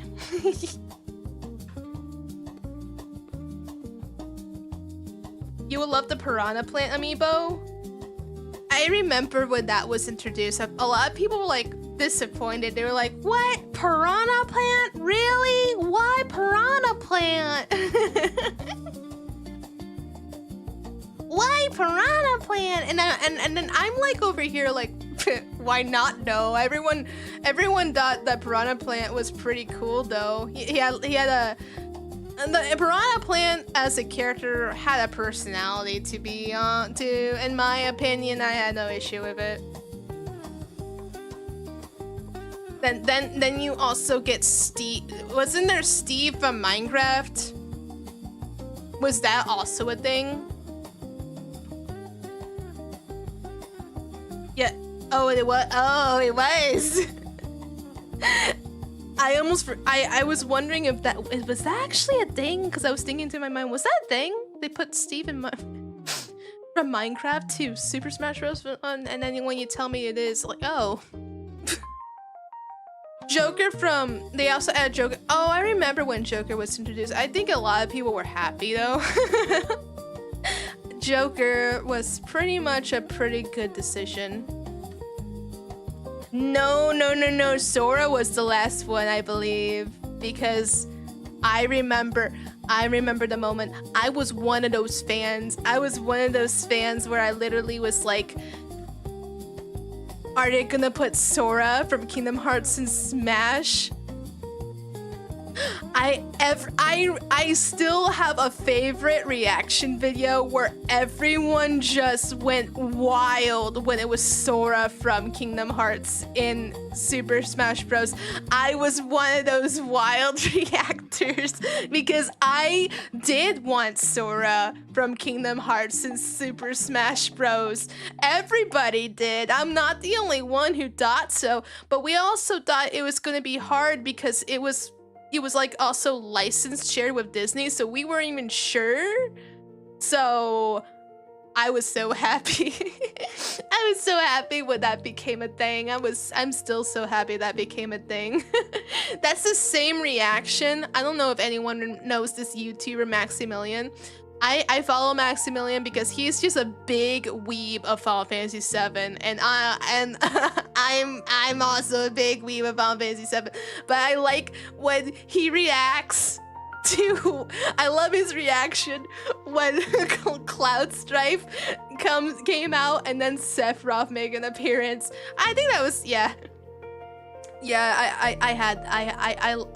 I like those reactions of people that enjoy their favorite characters from their favorite games. That was me too when Sora came out in Super Smash Bros. Yeah, but that's what made it grand. That's what really made it grand.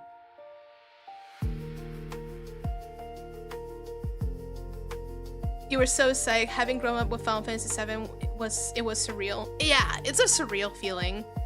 You know what was a very surreal feeling? When wuwa wins Player Voice Award. That was a fever dream to me. I was like, you wake up the next day and I'm like, oh wow, you're right. wuwa won. I can't believe it. I'm happy too, but but it went through some big competitors and it won.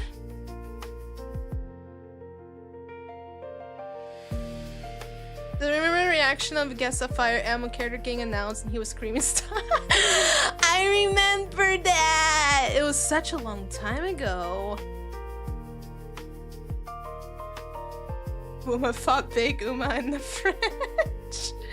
You know, Uma Musume was still a pretty good game for a mobile game though. It's pretty easy to play on a mobile game. I don't think you're gonna have any issues with playing Uma Musume on a mobile game because I actually do have the game on mobile as well besides my Star Rail game. I think the only two games I have on mobile is my Star Rail game and my Uma Musume.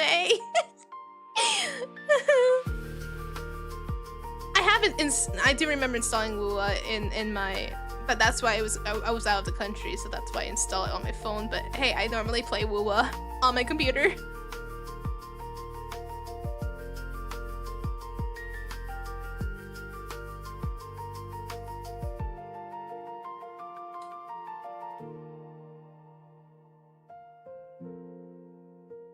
Oh great, another Fire Emblem character. I mean, I don't blame them though. We have a lot of Fire Emblem characters. Lightful playing Uma on the cover screen on the front. I don't think you can though. Not on the front screen of it.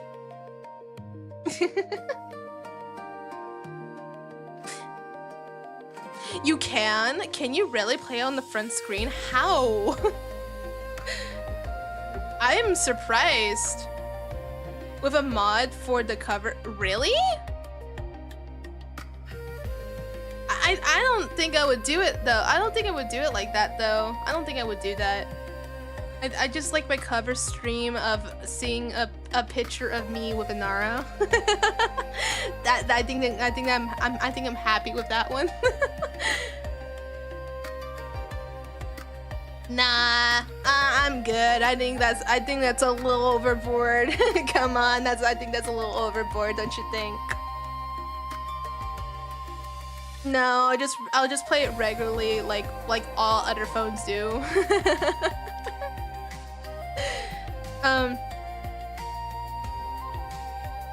Yeah.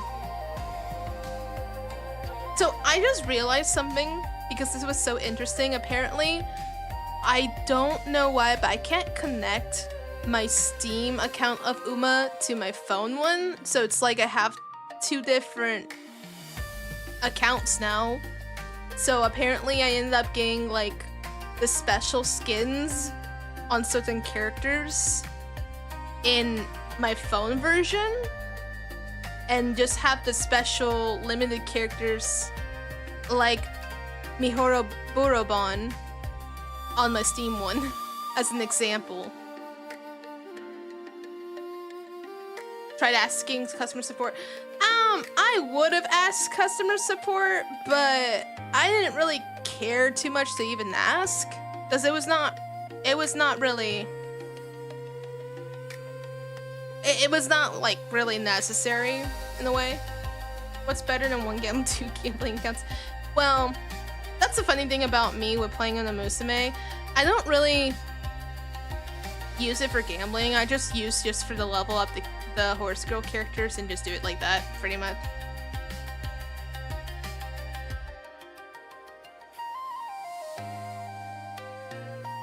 Also, Lightful remembering the Japanese half of Mihono Borobon's name.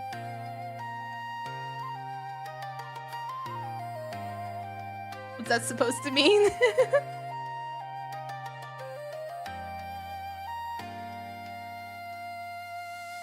Did I butcher her name?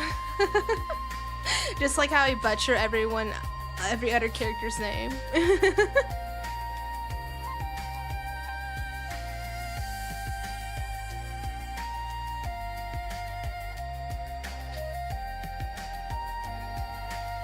No, I said Burobon. Because you call it bourbon. That's the English version. That's the English version of saying it. Bourbon is the liquor. That's how I say it. Bourbon.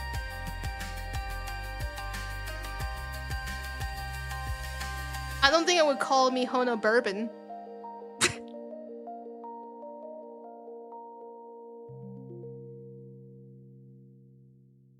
I honestly don't know how they expect you to pronounce some names without it verbally being told to you. That's another thing. That's another funny quirk about me.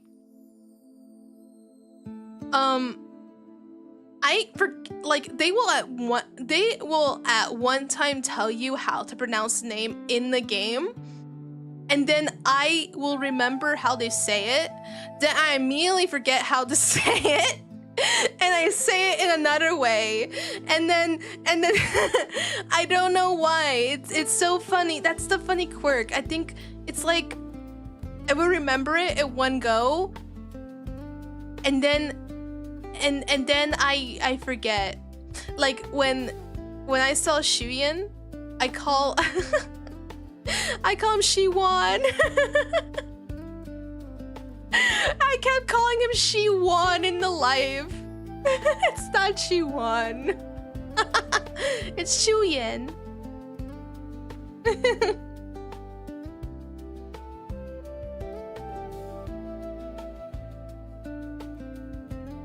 And I think the reason why I thought about Shiwan because it reminded me of Jingyuan. I think it's a relatable thing. I don't know. To be honest, Shuyen is not even the proper pronunciation either. Could have been Shaowan. That's actually funny. I don't know. There's so many is someone I can never forget a face, but sometimes if someone gives me names, I don't remember them how to say them. I don't know why. have no idea. It's it's C'est la vie. But just call him blind. I don't want to call him Blind Man though. I want to call him by his name. I'm gonna call him Shuyan. Call him Shuyan. That's how I call it. Just think about how bad I had to pronounce monsters from Monster Hunter. There was a time I call it Raffian.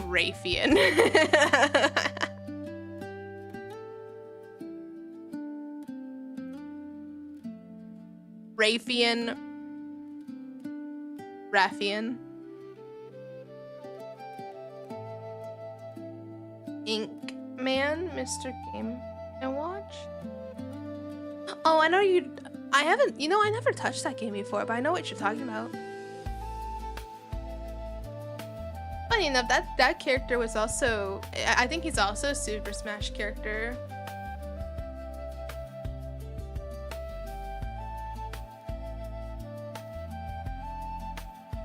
Funny enough, it makes it. You guys are giving me the craving to finally turn on my Switch after 8 months of not using it. I haven't touched my Switch for a long while. I could literally go back and look and see how my buddies in Animal Crossing are doing. They'll literally be like, Lightful, I haven't seen you in years. I haven't seen you in like 8 months or something. Like, what happened to you? And I'll be like, I don't know. Community Smash stream? I don't know, guys. Not only that, isn't Switch 1 connection slowly going down? I've been hearing things like they want to erase online services for Switch 1 and just apply it to Switch 2, which I think that's a bad decision. I think they really shouldn't do that. Also, since I got to hear what Switch 2 is, there's nothing. I don't see anything. I don't really see anything for it being a Switch 2, really. There's not a lot of stuff in Switch 2 that makes it good. Yeah, I know about the subscription. Yeah, I know about that. Yeah, that I understand. Yeah.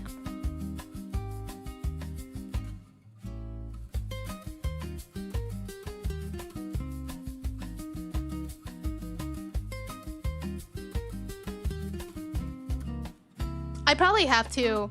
I need to buy. You know what? I think. Also, it's chibi time.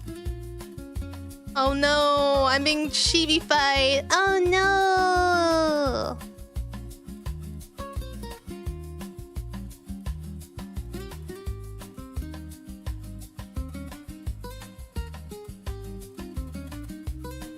You happy?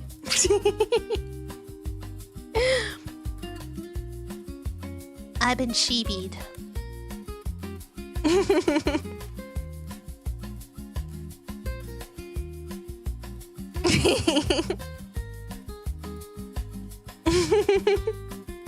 There we go. I am chibi now.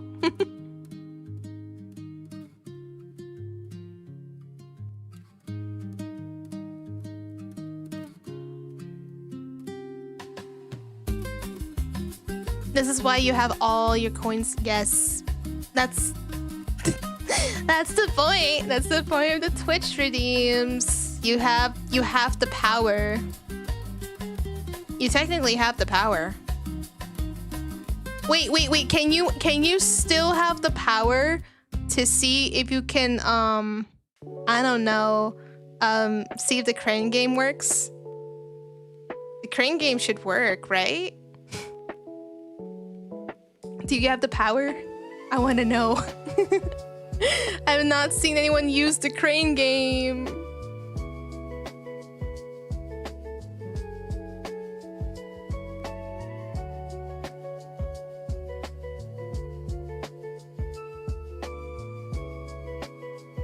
It's not in the coin redeem?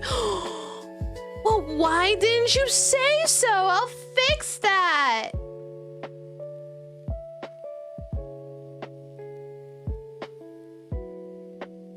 Just say like Lightful. Why is the crane game not in there? And I'll be like, oh, well, thank you for reminding me. Let me go and fix that. Okay, wait a minute.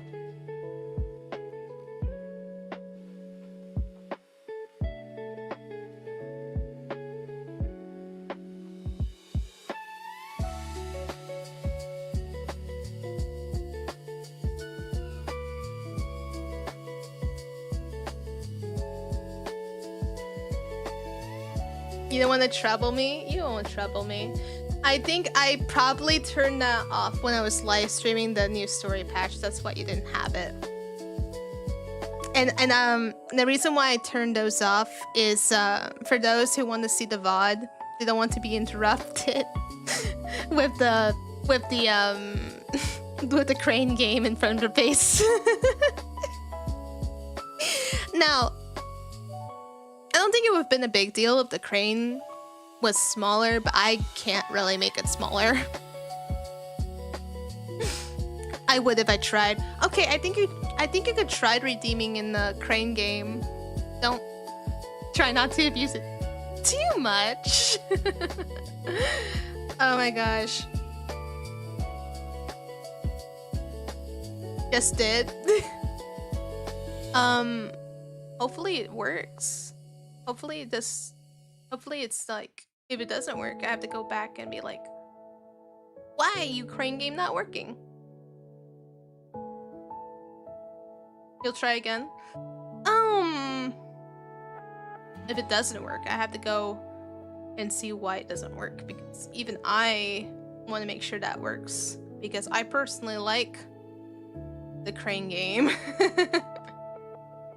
I'd be disappointed if it's not working like it's supposed to.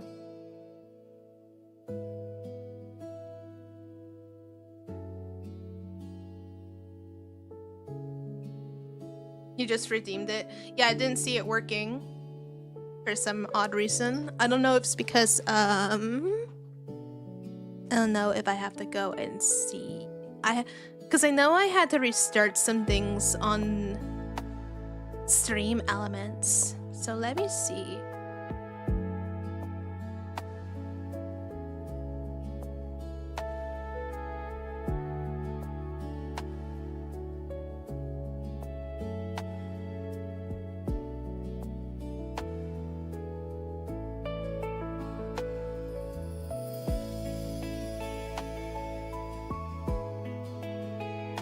Let me see. Because I know we can get to work before I'll do it again.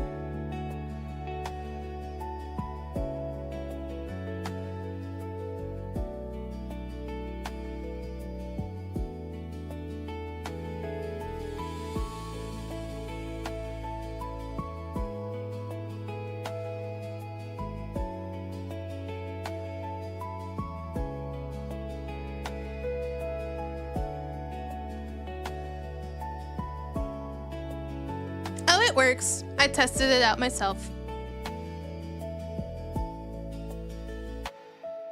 I got legendary Yang Yang. Nice. There you go. Yeah, I got legendary Yang Yang.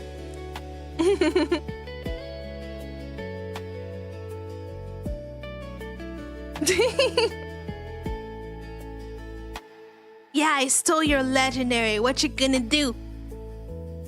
What you gonna do? What you gonna do when it's out for you? I got your legendary. I got you the legendary. Ba ba ba. You know, you will surprise me if you pull out the. You will surprise me if you pull out the Canderella figurine. The 5-star Yang Yang on the way in 3 point. I did hear about that. That's why I got my legendary Yang Yang.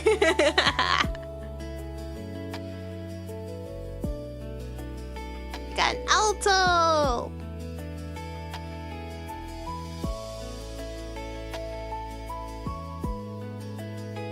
Rigged. No, it's not rigged. Nothing's ever rigged. People can call me rigged if I get a 10 pull on a Lupa.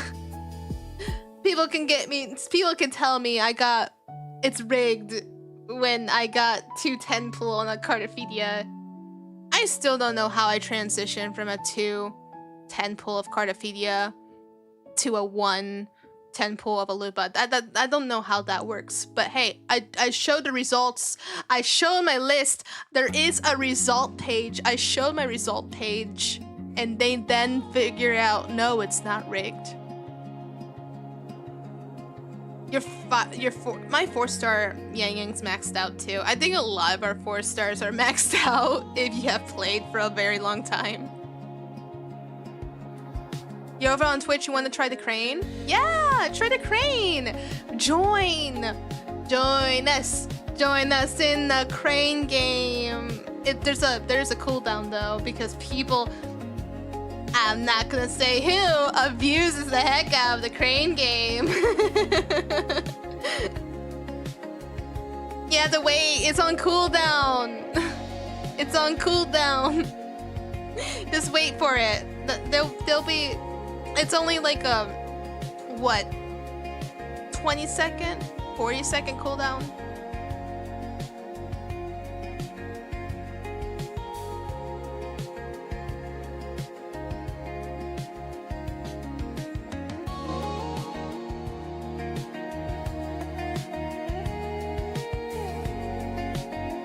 One minute.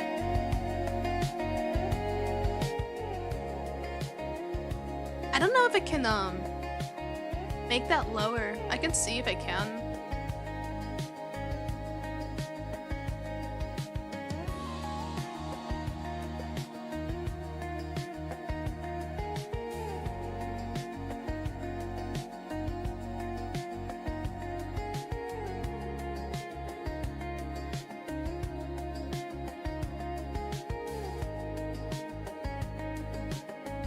No, that's literally as low as it can go. 1 minute is literally, 1 minute is still apparently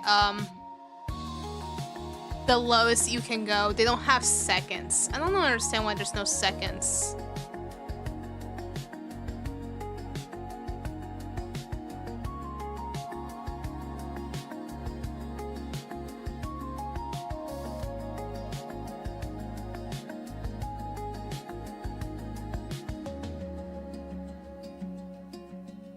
Oreo, you got Lumi. Rightfully doesn't want your coins. No, it's just 50 coins. 50 blissful coins.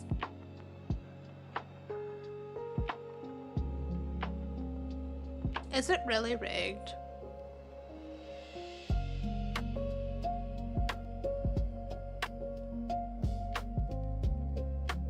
The reason why I put it on cooldown to begin with is because I think we spammed the crane game so much that it doesn't give the other person to get a redeem of it, and that's the reason why we have to have the 1 minute cooldown, because it will have one person get the redeem and the other person Gamer girl luck rigged. No, I don't have a lot of luck. What you talking about, Bang? Yay! She got me! I'm worth 100 points. She got Chibi Lightful. That's awesome. That's awesome. Yeah! Riggs as magic. Yeah. I don't think Chibi Lightful, yeah. A Chibi Lightful plush in the crane game is worth 100 points. Bang.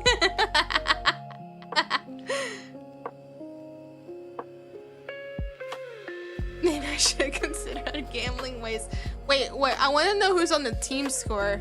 I want to look who's on this team score right here. I don't know if it refreshes. If it doesn't, that's kind of neat. Okay, it's kind of neat that it don't refresh. Let me see this.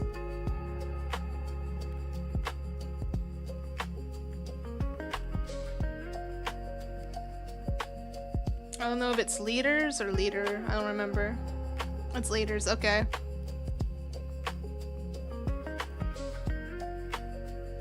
We got some people here.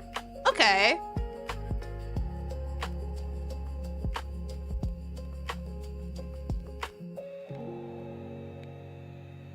I must switch to Twitch. I must collect myself a chibi Lightful.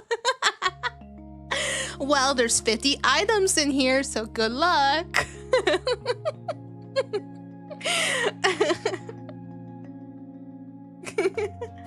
Oh, I knew I'll be a marketable plush. I knew it.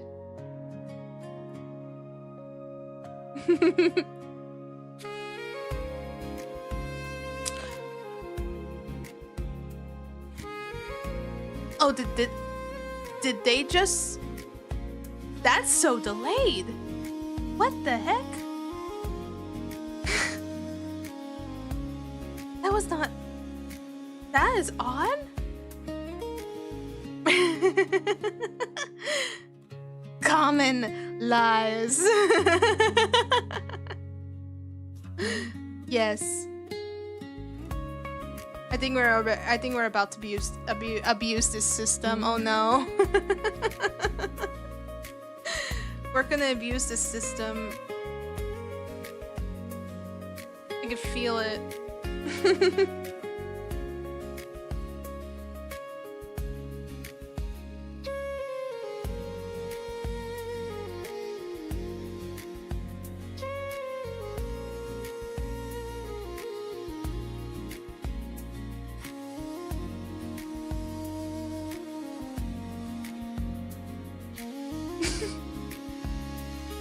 I kind of want to try it again.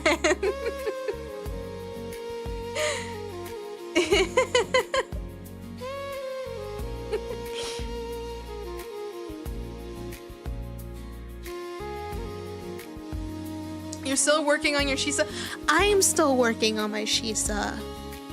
I need to work on Shisa. Shisa's not built well. There's a lot of characters that are not built well that I need to fix. Last night, I was fixing a lot of my Star Rail characters. Some were not... Some were not, like... I didn't level up the traces. That was my fault.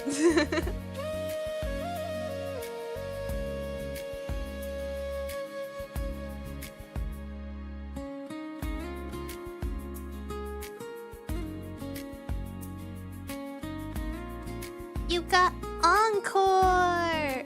It's a rare Encore.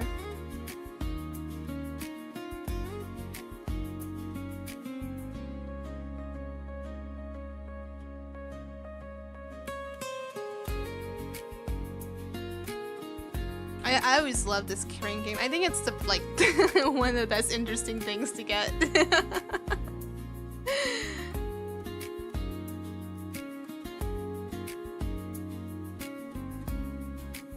I believe in you. You'll get it maxed out.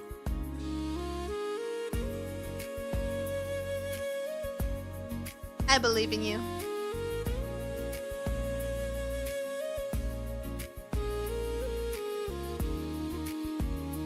I think I might. If we keep getting more wuwa characters, the new ones, I want to add Luke as a chibi. If someone has already made a chibi of Luke, or if there's official art of chibi Luke out there, I'm taking it. I'm taking that. I want it. Then I'll get you viewers to get Luke or the pink-haired girl.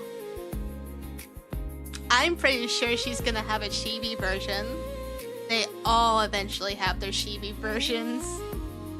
Luke flop? No.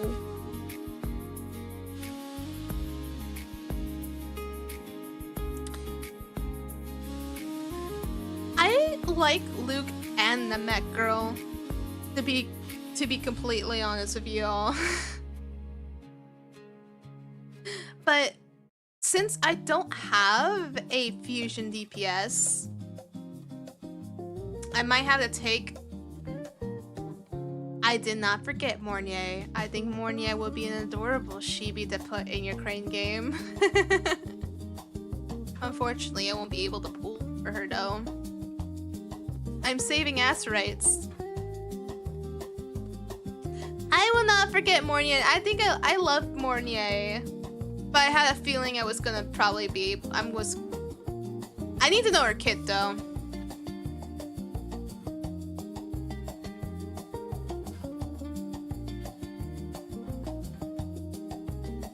I meant it as like a... Oh, that's very old. Oh my gosh. I remember those. That's so old. Does anyone remember those? ASDF movie?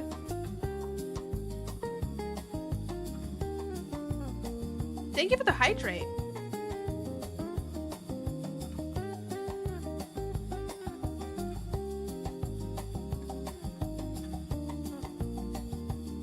Thank you.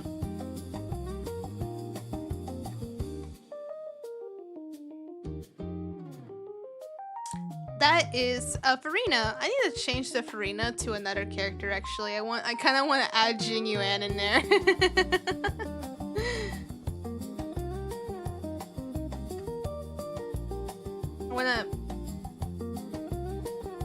I want to change my characters.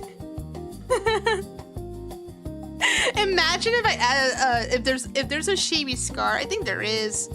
Imagine having like a chibi scar and you put it in the crane game. Yeah, time for the master stroke. Yeah. Everyone probably went feral with that line.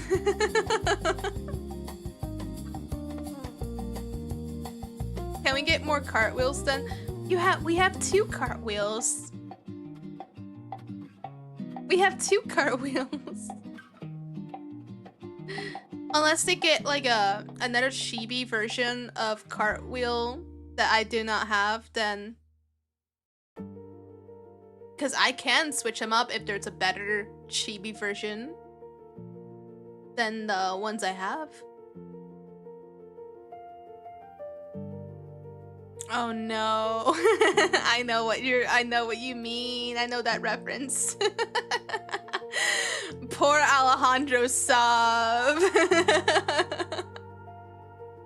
Oh my gosh. I'm such a fan though. I'm such a fan of him and his VTuber persona as Sayu. I only watch his stuff if he wasn't much in collab. The only time I will watch his stuff if he's in collab is probably the Among Us ones. I think the Among Us one are just so chaotically funny. And I also watch when it like be him and his wife doing something really cute. I have watched like the split fiction of him and his wife playing split fiction. That was great. It was so cute. I love it. His wife, he is the... No, like actual life. He is married. I would be surprised if no one does not know he's married. I'll be like, where have you been?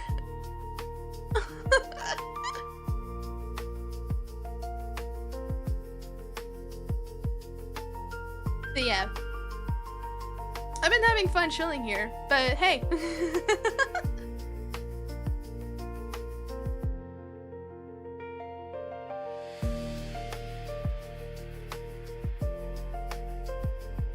Always wanted to play Split Fiction. I finally have found someone to play Split Fiction. They probably were in the chat moments ago. Someone who I play Split Fiction was in this chat moments ago.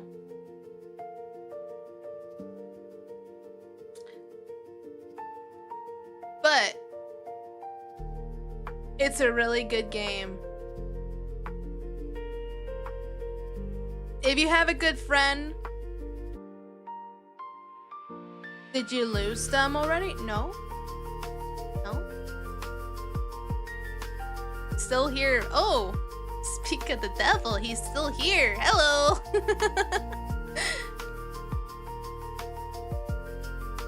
It's fun, right, Bang?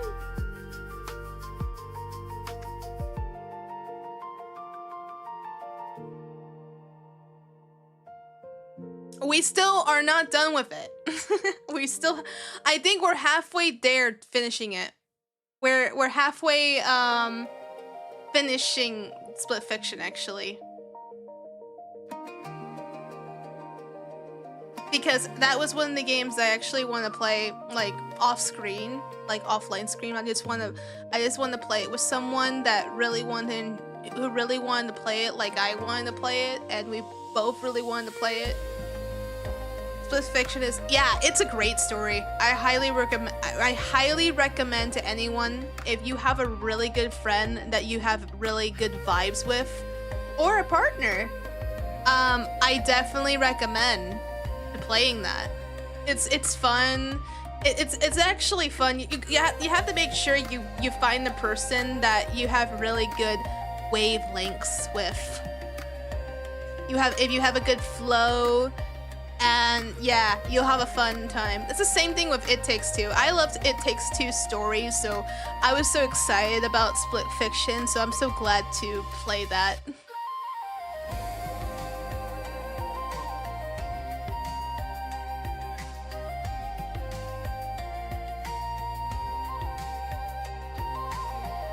It's definitely one of those you want to play at your own pace and comfortable. Oh yeah, yeah.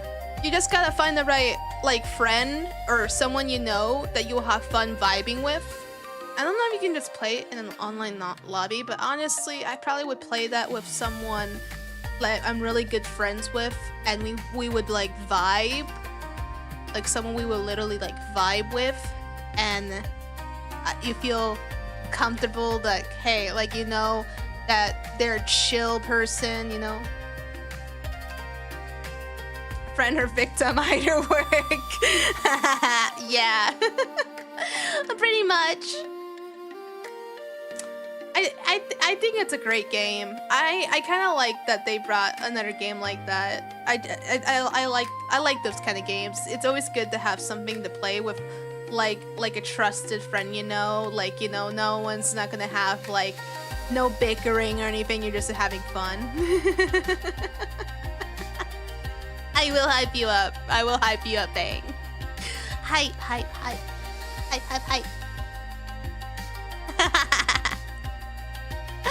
Yeah. No bickering. No bickering. Unless it's a good kind of bickering, not the type of bad bickering where you're just getting bad wavelengths, bad vibes. You know where that wavelengths is giving me vibes from? That saying, it's Fruits Baskets. I don't know if anyone's like know the show Fruits Baskets. It's just I love that show. It's one of my favorite shows. As I've said before, co-op is my jam, so I feel that sentiment. Oh yeah, especially if you know someone that you want to vibe with.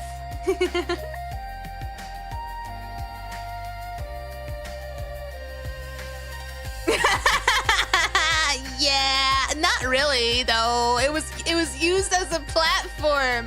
The bell was used as a platform. No.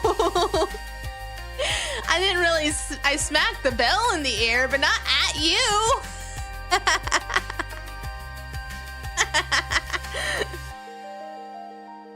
I smacked a bell in the air, not at Bang. But he's called Bang. He goes bang, bang, bang, bang, bang. So smacking a bell, it goes bang, bang, bang, bang. Get it? Because it's banging at a bell. Bang, bang, bang, bang, bang.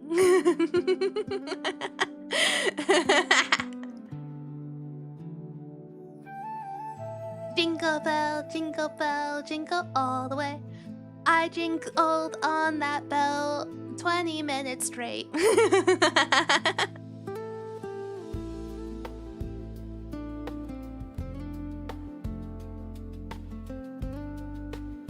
Yeah, but I can't wait to play more games.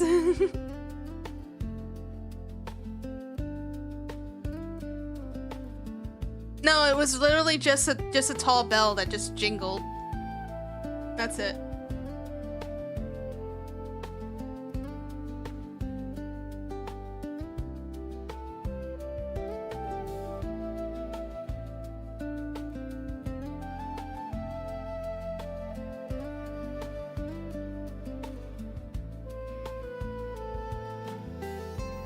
Yes.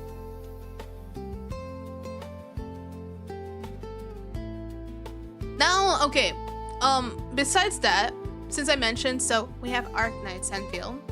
We gotta play that. I gotta try that again. Hopefully we'll be fine.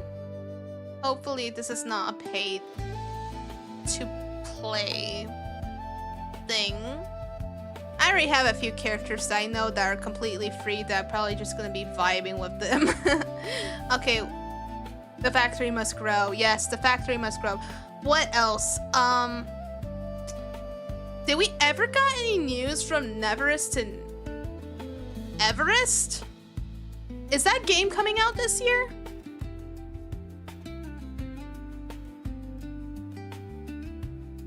Because I will tell you, they announced a beta test for Everness. I think I already applied to the beta test. I didn't get anything. I won't be surprised. NTS beta. I think I already applied for the beta. If I didn't get anything, then I didn't get anything.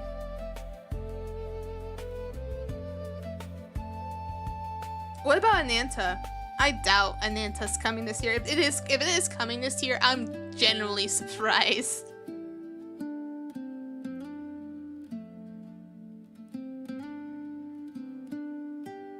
Imagine Ananta coming out before GTA 6. That's so funny. Guys, we will get... Yeah, exactly. Imagine that game comes out before GTA 6. Oh, if that comes out before GTA 6, GTA 6 is in trouble. They're gonna have some competition. Something's gonna happen. If it's better than GTA 6, I don't know. People be like, I'm gonna try anime game today. I'm gonna try anime GTA.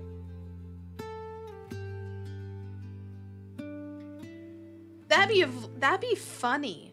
That'd be so funny if it came out before GTA 6. I will be so surprised, and it will be like my very first.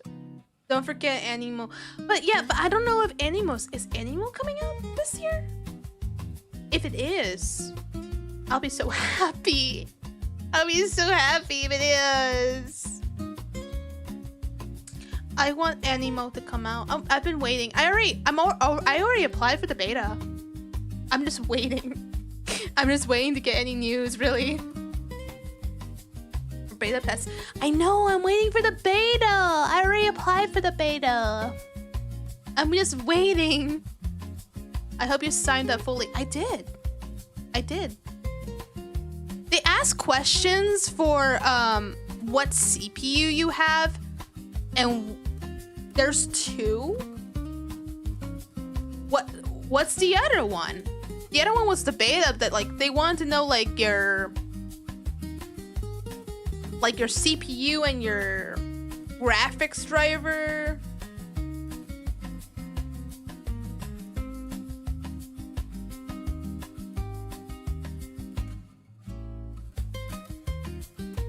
I'm surprised that there's more than one. 'Cause I did the first. What's the second one? Oh really? What is the second one?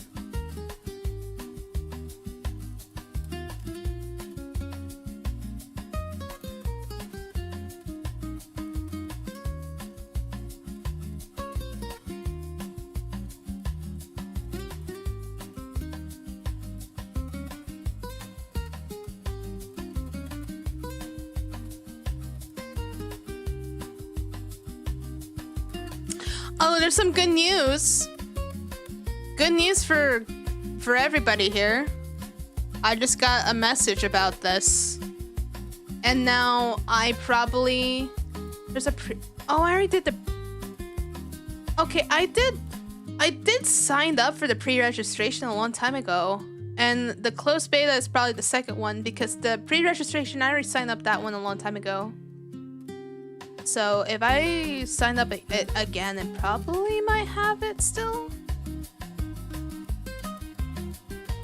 Also, if you're a fluent influencer, I mean, I will love if they let me play their game. I will talk about it.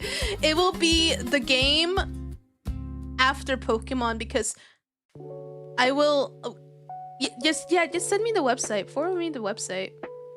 Bang, do you want to be my YouTube mods? I'll let you be one of my YouTube mods.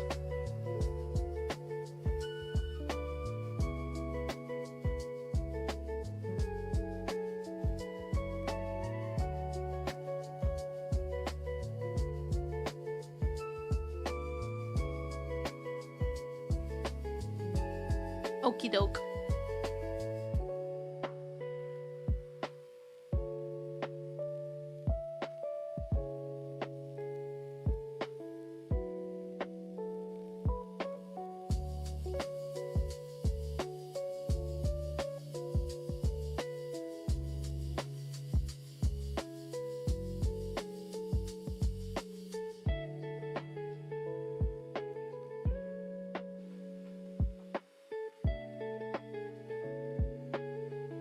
There we go. Protector.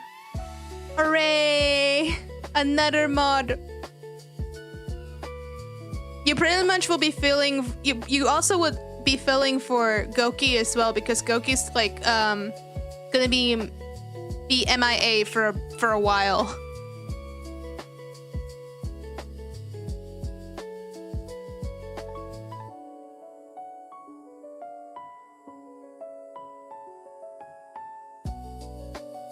Twitch remains an unlawful place. Yes, I only use bots.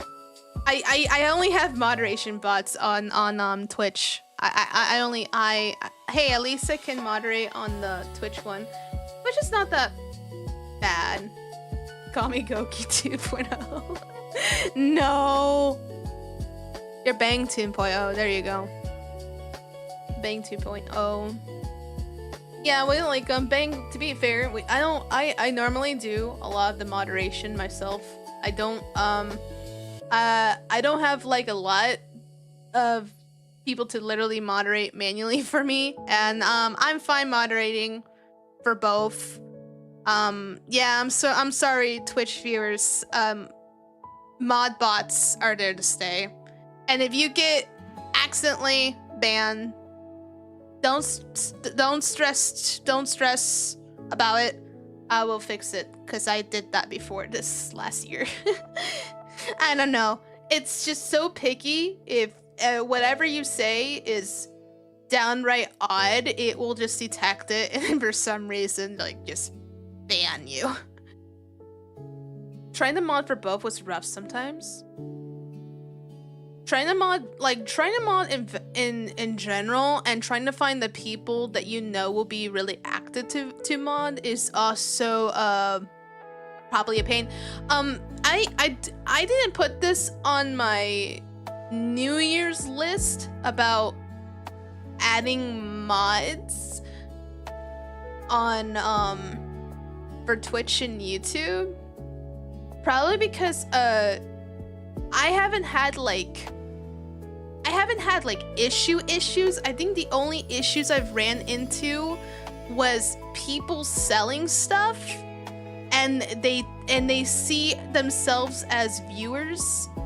I had one I ran into that they were like a viewer and they talk like a normal person, and then they started asking me about my reference sheets and stuff, and then later on they were literally just a simple person that just wanted to sell me something, and I had to ban them manually.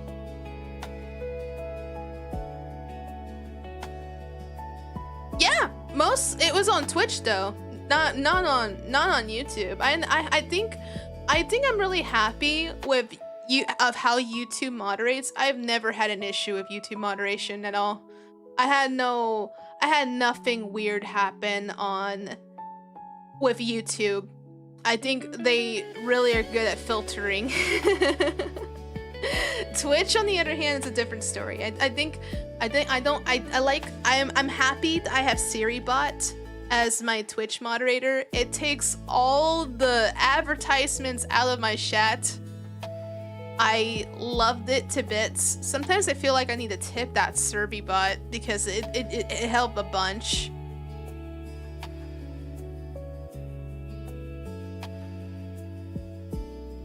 Solokins merch. I will support the official release. SiriBot? No, like Siri, S-E-R-Y. Siri, and it goes by another name. But I'm just happy with that one. That one takes out the garbage bots in Twitch. I think Twitch really has a bad way to filter the bots, the fake accounts on Twitch. I don't know why that is. It's just horrendous. And since YouTube has been progressing a lot better. Okay, that's fine, Bang. Even since YouTube has been progressing a lot better nowadays, I'm so happy they removed completely a lot of bots. I think remember back then when YouTube just had like fake channels that tried to be imposter channels of another channel. I remember those. I don't know if anyone remembered those. I remember those back then. YouTube made sure they got rid of every single bot fake account from their system. I have not seen any YouTube bot account or any YouTube fake commenter or something in years. I have not. I have not. I'm actually happy that YouTube kind of eliminated all of them. So I'm happy of that. I'm really happy of that, actually.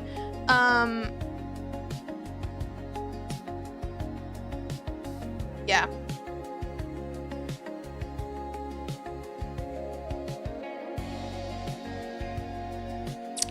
Oh, well, that sucks because I think Twitch system is still not as great from what I heard.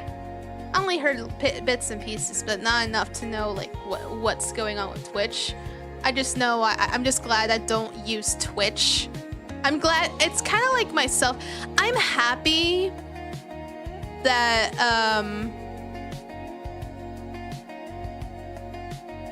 that I have used YouTube a lot more. I like how YouTube was my foreground and Twitch became like my secondary.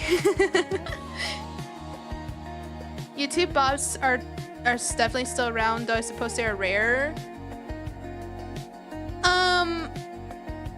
I know YouTube fake accounts are still around. They're just not seen. And I know YouTube has found better ways to stop them from spreading like them, I guess.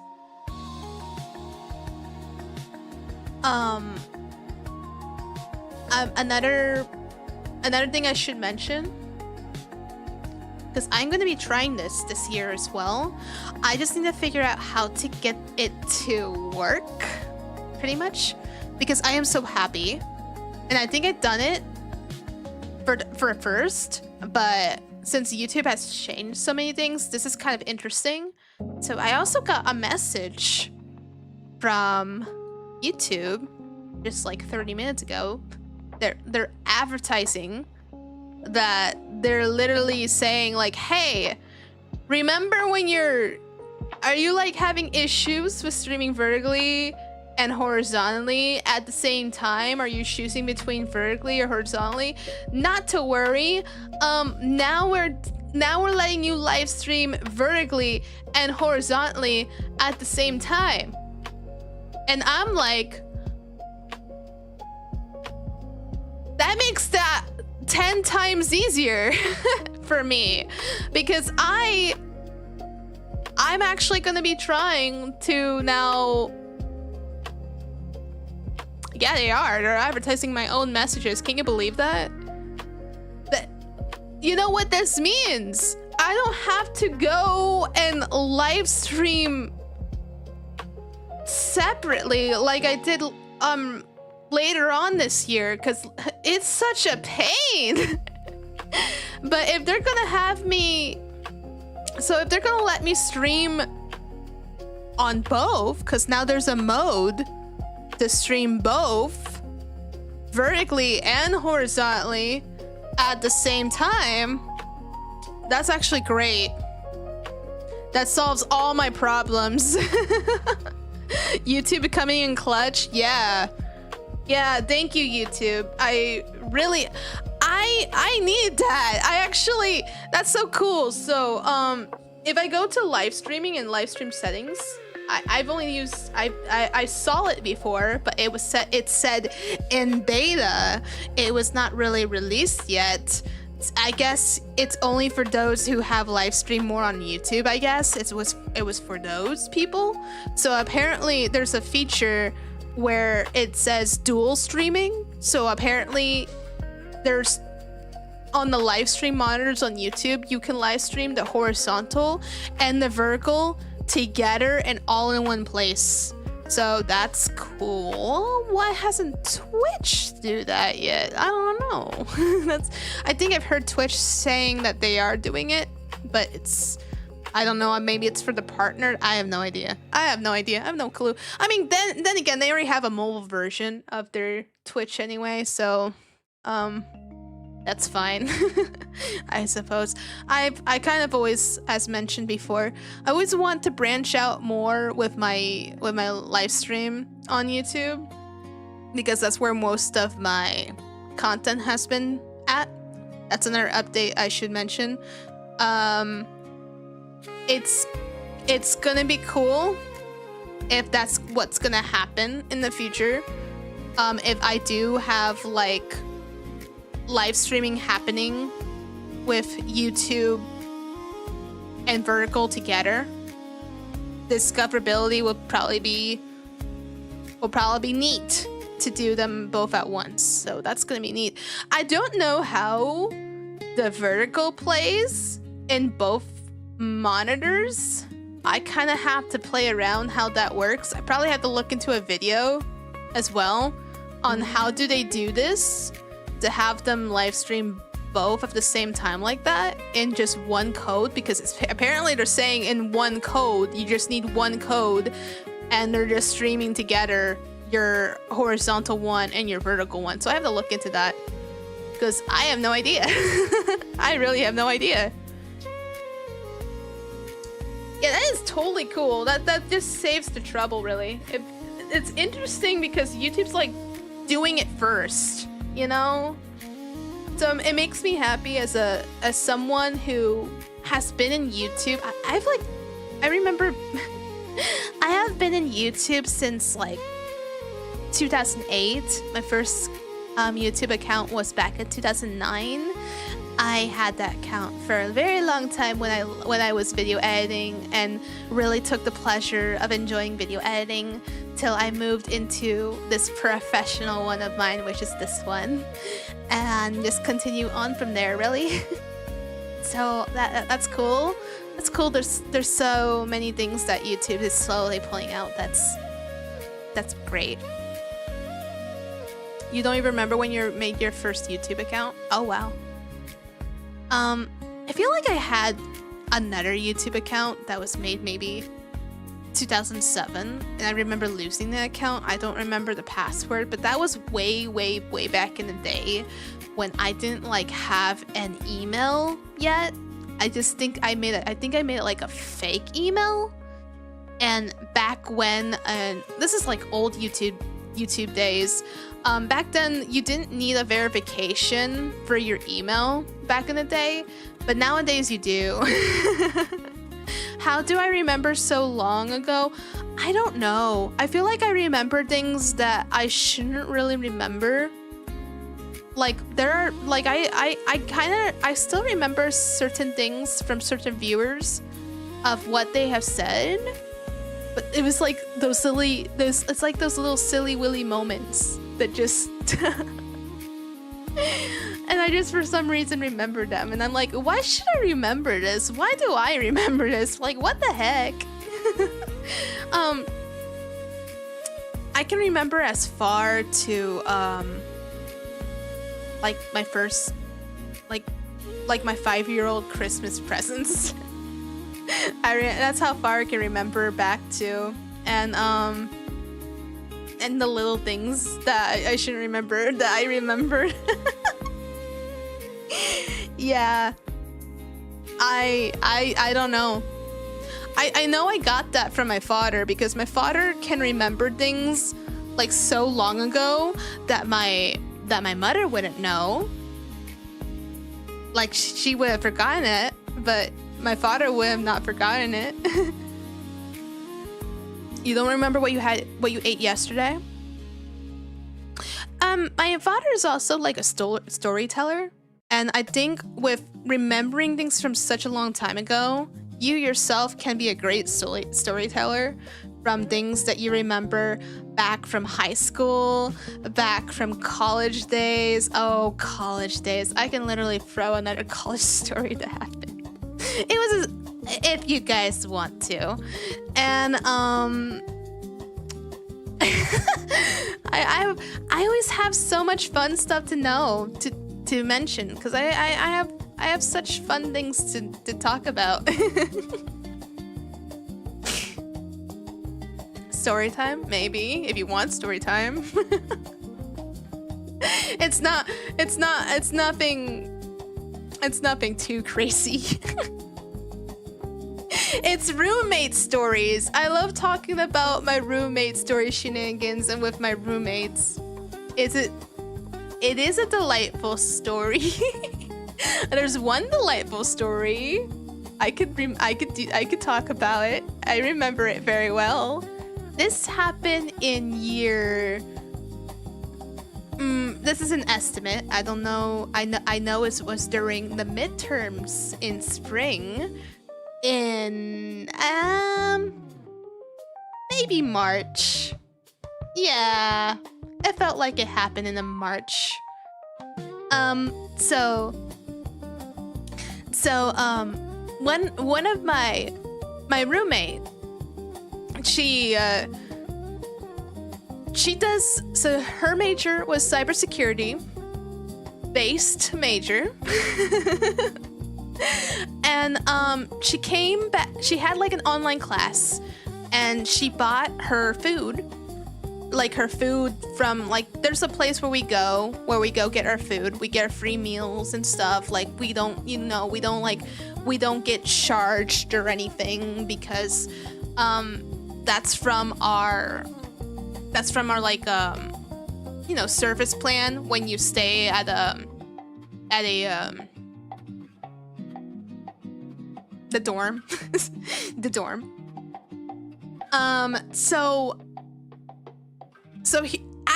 I know for a fact it happened on a Monday.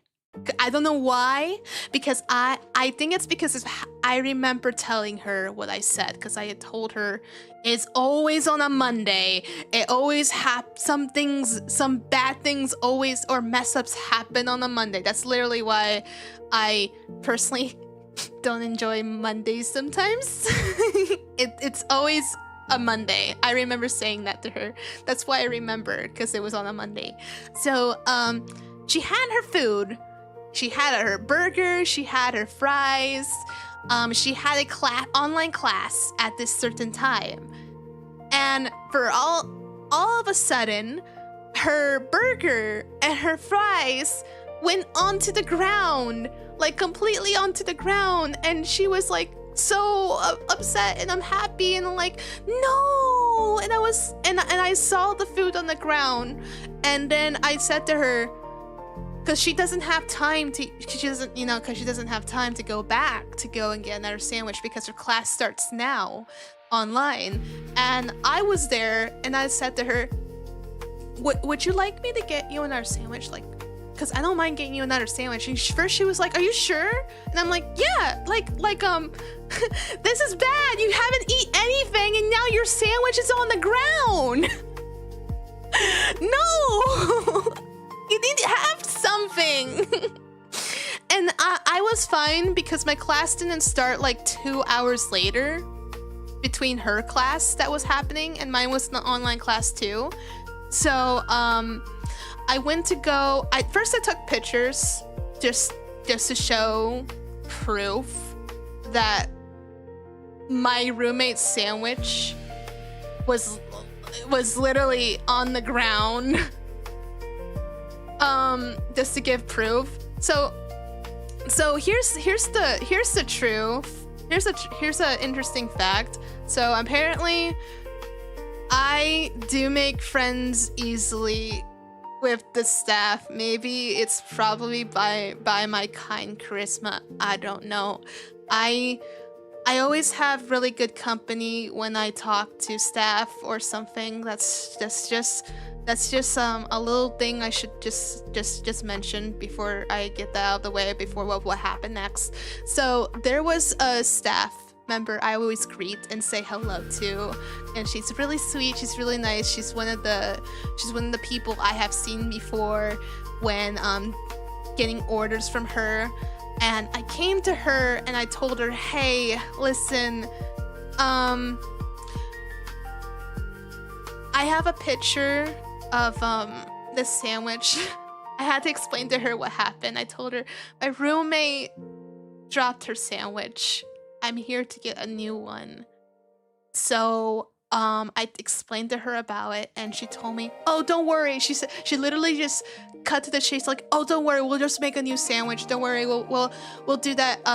We'll do this for you and stuff. She's like, don't worry about it. And she's like, cause she knew me right away, cause she knew I was pretty, I don't know, delightful vibes, I guess. Delightful vibes. She's like, don't worry about it. We'll get that out for you and stuff. So I just waited until they put out like make the new sandwich for me, and I hear someone in the background and someone saying like someone said in the background, she must have a really good roommate for someone to go and get her another sandwich like that for her. That's what I heard in the background. And I kind of like gave like a little cute like shy like I've heard that. and then they gave me the sandwich in the bag and everything, and from what I was told, I was given extra fries. I mean, that was kind. And then I went all the way back, and I just gave back the sandwich to my roommate. I'm like, here you go. They didn't take like because there's only amount of times you go and get food per day because it's like the services that you got for this meal plan, because we have meal plans for our dorms, and they didn't charge me one at all. They just gave me like a replacement just to give back to my roommate. She knew I wasn't pulling. No, I was just being honest of what really happened, and normally I wouldn't do it.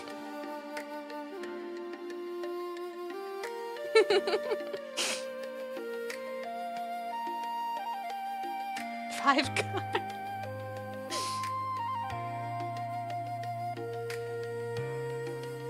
Lightful was probably born when some certain planets align, and that's why she was born with. Oh, thank you, Oreo. Thank you. I think, but in my opinion, if you have a really good roommate, I would recommend doing that for any roommate or friend you have, because first of all, She probably didn't eat anything. That's my thought. And I know for a fact she didn't have time to eat. Especially if you're taking a major in cybersecurity, that's like a workload of stuff. And you need energy. You need food. She didn't have. The truth is, she was already in class. She didn't have time to go get another one. There's no time. So since I was there, I really just went to get another burger. And I did tell her. And yes, I did tell her about the extra fries. They apparently gave me extra fries. So she was really happy. And I did said to her along the lines, it's always those Mondays. Like, you just get those bad days on Mondays where something you lose something or something happens on a Monday, not going according as planned. For me, it has always happened on a Monday. For her, it happened on that Monday, and I felt so bad. I'm just glad I helped her resolve it, so that way she had something to eat. Plus in college studies, sometimes when you're like studying really hard, you do sometimes forget to eat. And I have been there, done that. There was a time that I will admit, I would work all morning and all afternoon. And there were times I forgot to get lunch because I was so busy. But I always made sure I get something to eat in the afternoon. I shouldn't. Luckily, I didn't. I'm glad that habit broke, because there were times I would wake up super early in the morning to get breakfast, so that way I sustain myself in breakfast. Luckily, I never really skipped breakfast. I've always had skipped lunch, but I've never skipped breakfast because I see myself loving breakfast more to get that protein and energy. So yeah.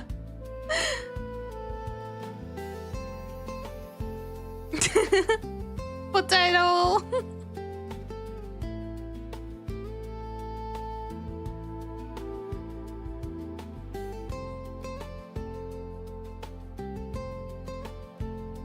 You skip more. No, I rather take the breakfast, because first of all, you wake up early to get stuff done early, and you get breakfast along with it, so you take that better than you can take lunch. I don't know. Maybe it's because it's easier. I guess. I don't know.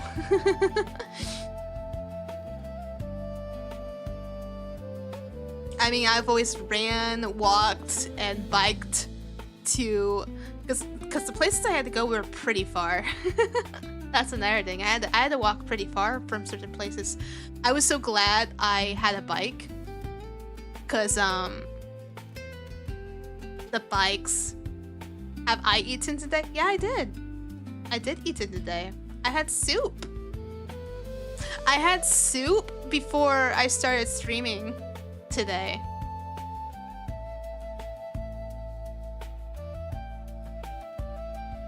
I'd be bad if I didn't have anything, right?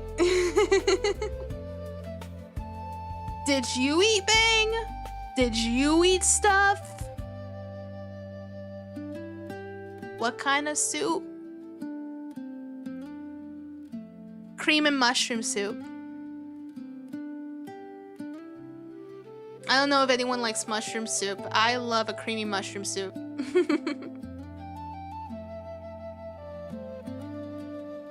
And it's healthy. Creamy mushroom soup, the best kind. Favorite soup though? My number one favorite soup of all time is actually tomato soup. I love tomato soup. Yep, you heard it here. Yep, I love tomato soup. Hearty and healthy tomato soup.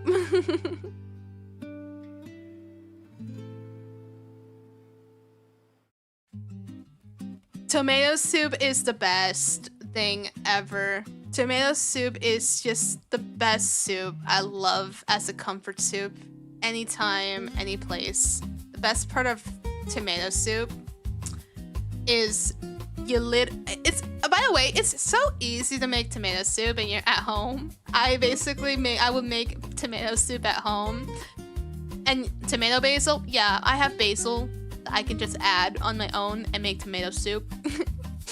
Best part of tomato soup is extra cream. No, you're just ruining it. Now it will be like more like a taco seasoning. No. I have seen cream on top tomato soup. It looks odd to me. It's a preference. I know it is a preference. I see that as something you put on a taco. Make like a soup taco. I don't know. Nah, no. I just literally just tomato soup, add basil. That's it. Just eat it as is. It depends on the acidity of the tomato. You gotta make sure that the tomato soup is like a little thick broth to it, not super watery.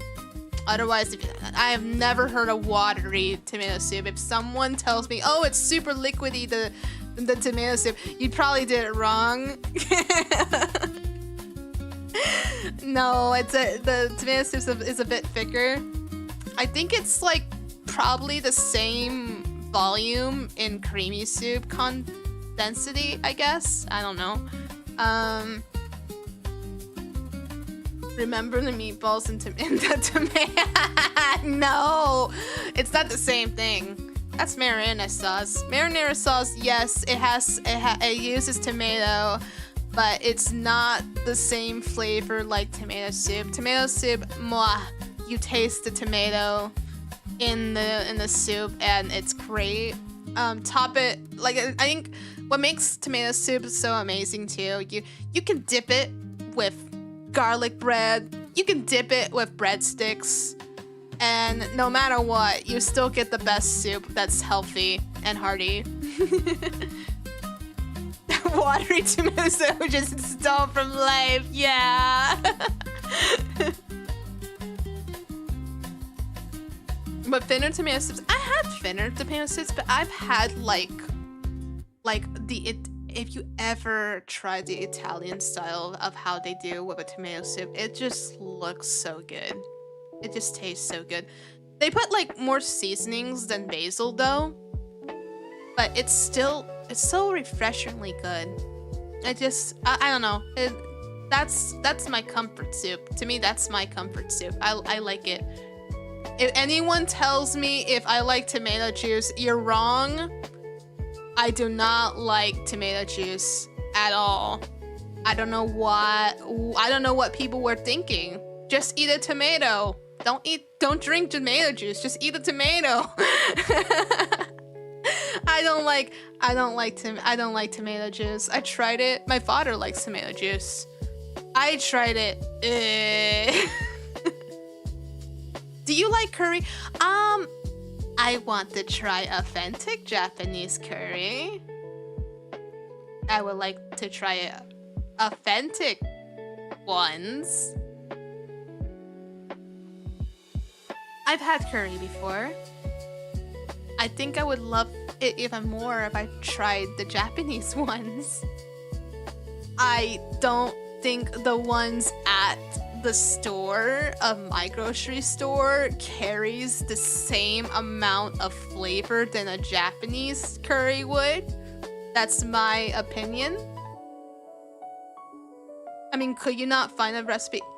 Okay, that's the thing. If I did, then I have to make sure I find the ingredients for it. And so far, if I do not find the ingredients on some of these, then most likely I won't make the best Japanese curry like the ones in Japan.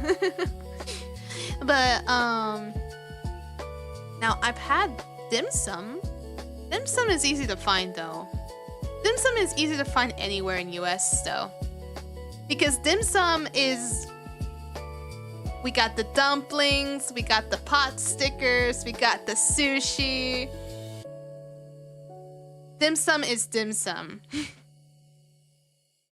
We also have the bean buns. You can find those in buffets, actually. You can find those anywhere, actually. But I think I will say I would love to try authentic Japanese food. I would love it. You know, I would save my money just to go to a collab cafe, because I love all the collab cafes in Japan, and I bet it's gonna kill my wallet. It's gonna kill my wallet so bad. Buy the packets. Oh no, the packets are not the same. Lightful cooking stream for curry. I don't have the equipment for that though. I would need like a really good camera with a really good tripod.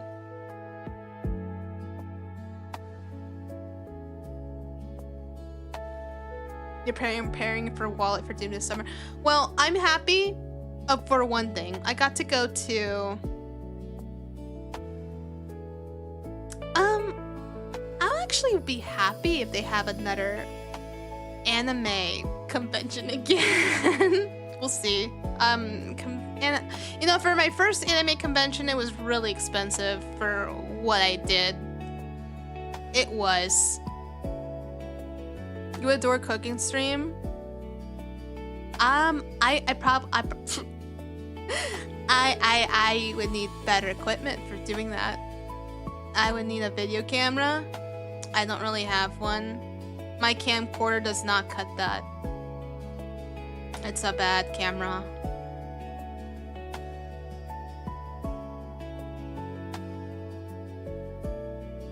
It takes practice to budget well for it. Yeah, I absolutely agree. When I got to go to my first anime convention, I feel like most of my money went into the autographs. I feel so bad. The Mau, the English VA was there from the Apothecary Diaries. I got to greet her, but I did not even know she was gonna be there. If she was gonna be there, then my gosh, I would have bought an art print or something, because I love that anime.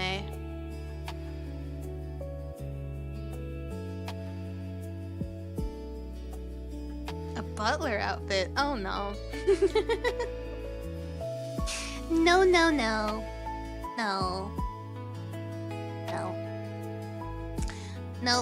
No cooking stream. I think right now would be a fundraiser for free IDO, and maybe merch for Uwa Market. We'll see.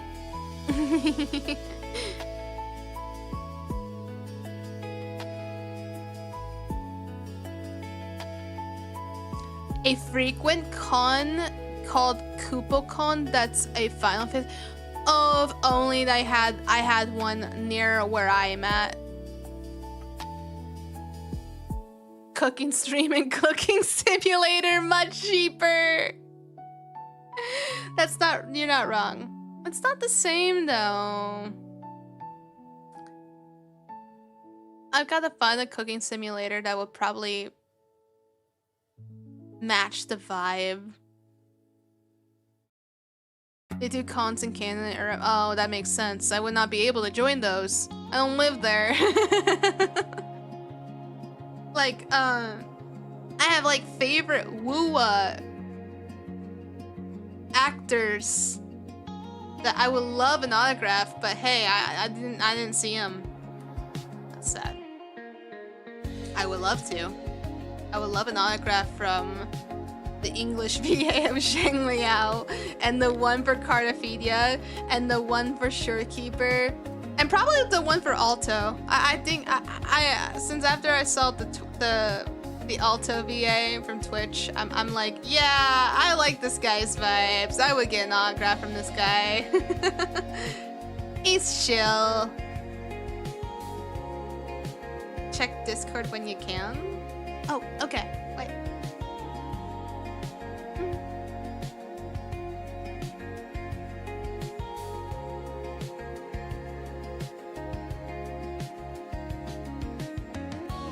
I talked about earlier. This is probably gonna be one of those updates that when this video is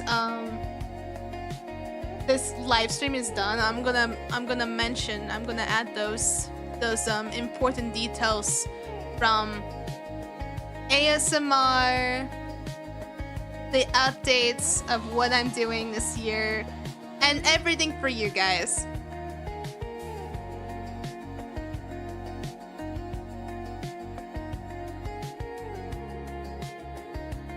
I got to go to London, but this was like a long time ago.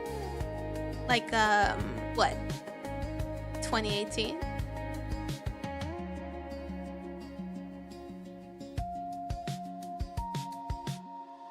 How was it? Well, I stayed 3 days in London. Got to learn that you can never ask for lemonade, because lemonade for them is Sprite. You have to ask them for lemon juice for lemonade. Or old-fashioned lemonade. We learned that the hard way. Lemonade is actually their way of saying Sprite. Cause my mother and I, like, we ordered lemonade, we got Sprite, and then we were like, Sprite? we didn't care, because we'd like Sprite anyway, so we didn't like bother the waitress, whoever served us. We didn't mind. I don't recommend paying much in London. It's their prices are expensive.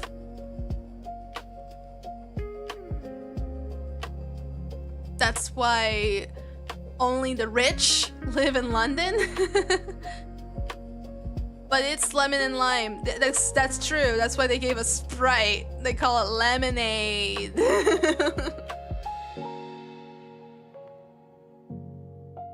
Yeah, you have to ask for lemon juice. Which wouldn't make sense in US terms, because when we think of lemon juice, we think of like pure lemon juice. Like the sour lemon that you use it for like soups and salads. That lemon juice.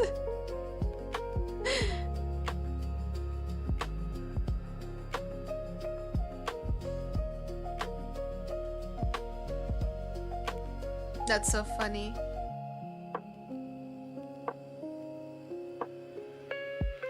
You tried to look like a tourist just because I was using Google Maps while it didn't stay beside me the whole land map.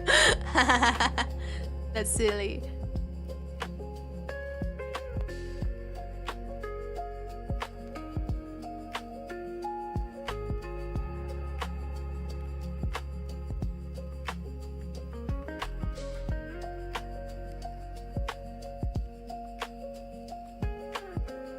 Yeah,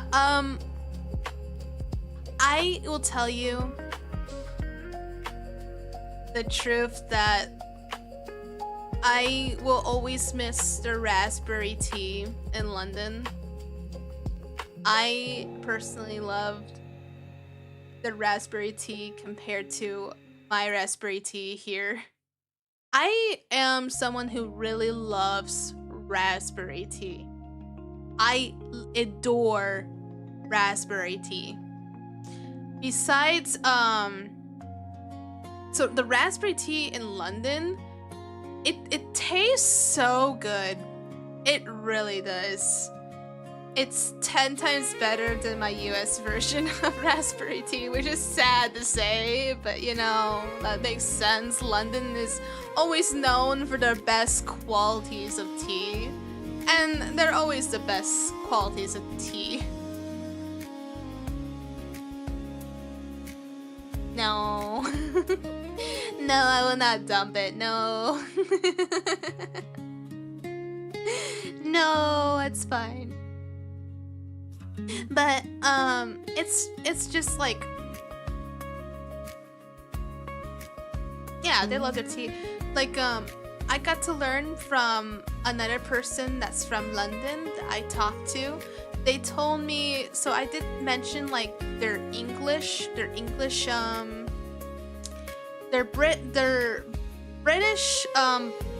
it's called breakfast tea. It's like a type of breakfast tea. They call it like their breakfast black tea.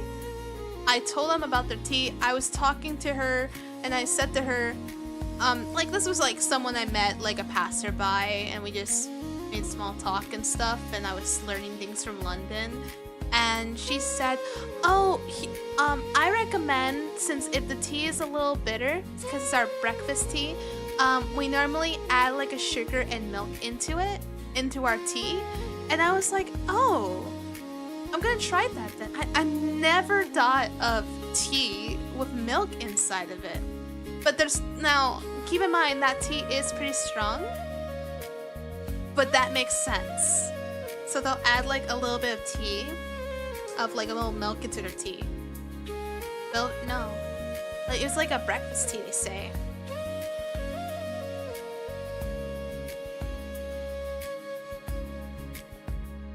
You never been a tea person?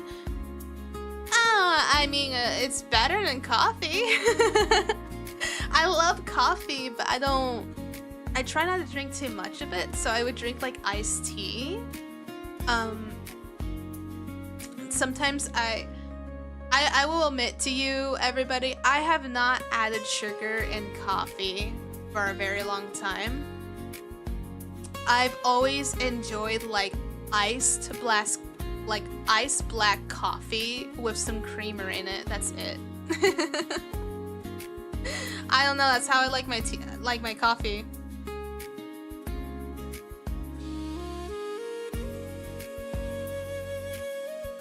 If I said what I'm drinking, I would probably get fired from the hydroverse, so I'll stay quiet. Oreo, I hope you're not drinking soda. Are you drinking soda? Carbonated artificial sweetener?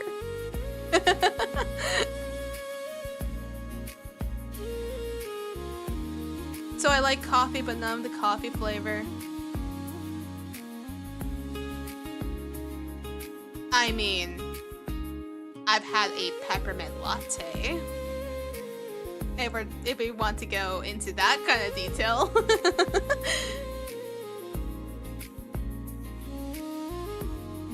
Drinking G Fuel is good. I would have that. Wait, yeah, we're talking about drinks. I was talking about my time when I was in London. I was talking about tea drinks.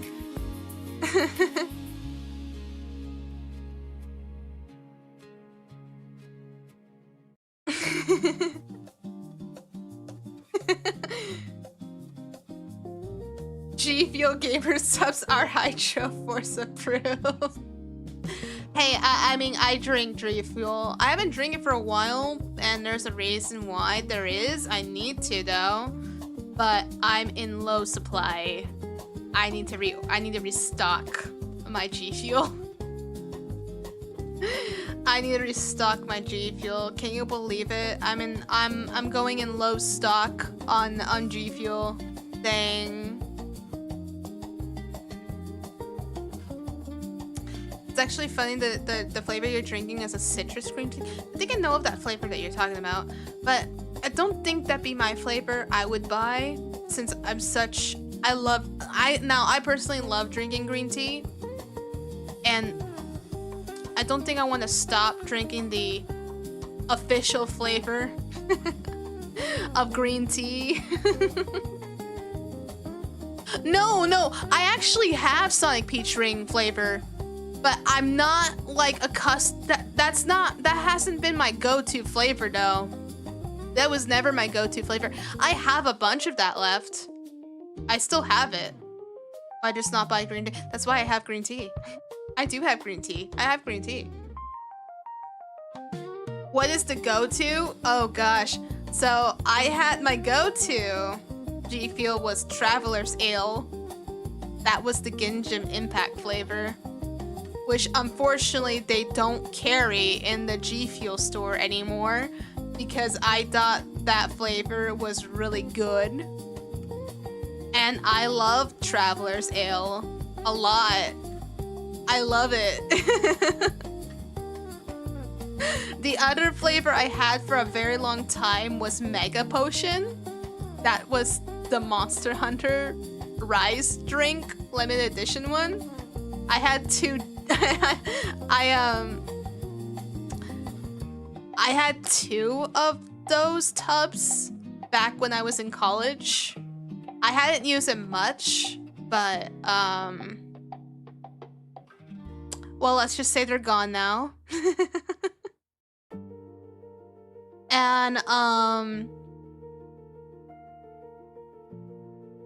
had like a strawberry mango G Fuel that I drank as well, but that's gone too. So all I have left is the Sonic Peach rings. I like Sonic Peach rings, but it's pretty much for me that's more of the last resort flavor that I don't mind drinking, but I'd rather just drink something else and not the same thing. That's why it would be iced tea, or it'd probably be like black iced coffee. You had to retire your Genshin cup? You used it too much? Oh no. That's my favorite cup though. My cup is still sturdy and it's still usable.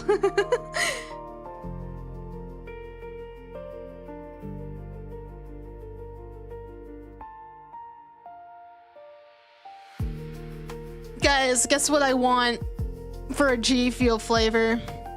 A Wolverine's Wave one. Can we have a Wolverine's Wave shaker cup for G Fuel? Can we get that? Can we make a petition to get that, please? I will literally buy the collector's edition of that. That's not gonna stop me. I will buy that. Seriously, why hasn't there been yet? I don't know. It's taking its time to grow too. Let's be fair. Nami Pond Shake. No, I want the Mel Rover in the picture of the shaker cup with some characters. I would not be surprised if they add Cardiphidia or oh my gosh, that'd be so cool. Yeah, I would love it so much actually. I would buy. I don't know if they'll do like a theme from characters, but I know they'll just do the theme of the game, depending what it is. Right now, Fallout. I did see that, but I'm not a fan of Fallout that much.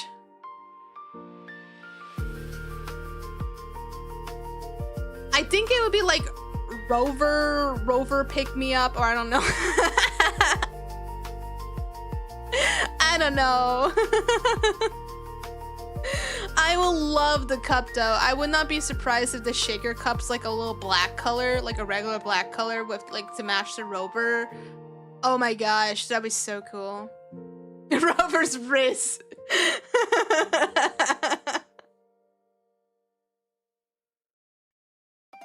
Oh, I'm gonna be so happy to see a Wolverine Waves flavor. Oh my gosh, yes.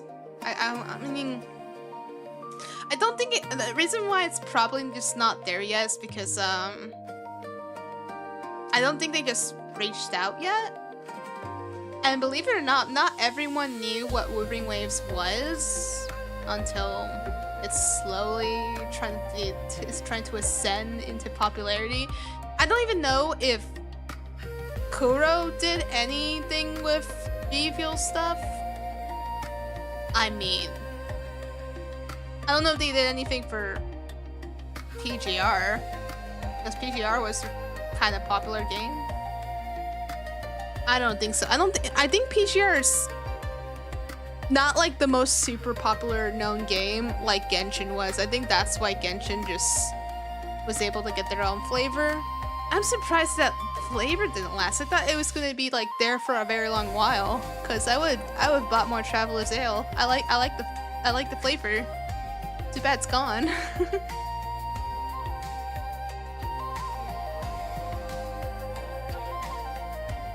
Not really in the East, but not in the West. Sooner or later, if they get more popularity in the West, sooner they will have to do something for the West folk, because I support the game and I will definitely like to see what they will have. There we go.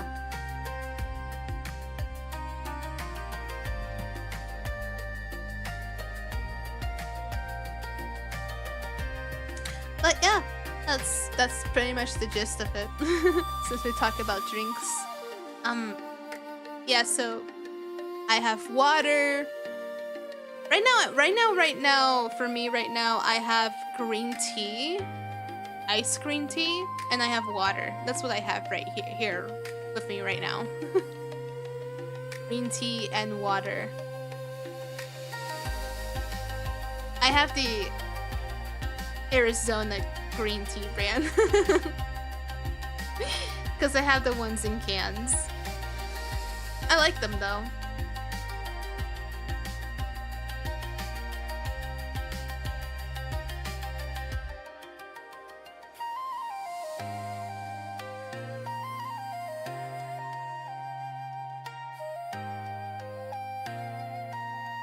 But, oh my gosh. I think I streamed a lot.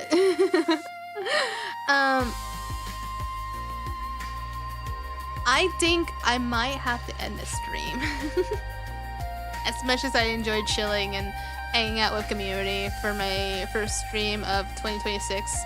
Sorry about earlier that my PC just wanted to be dead. But yeah, it's not dead anymore, but you know, I took the L. Yeah.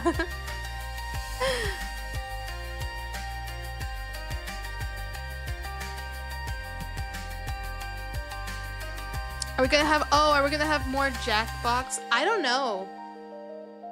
Jackbox is something I tried to plan by coordinating it where Light loses.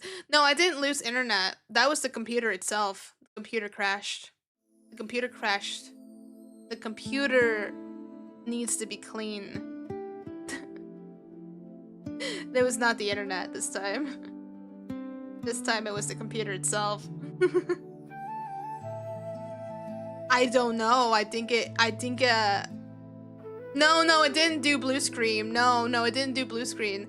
I haven't seen a blue screen on my computer for a very long time.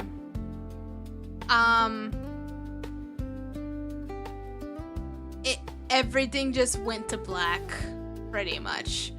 And it did like those little beep sounds when you know the computer has crashed.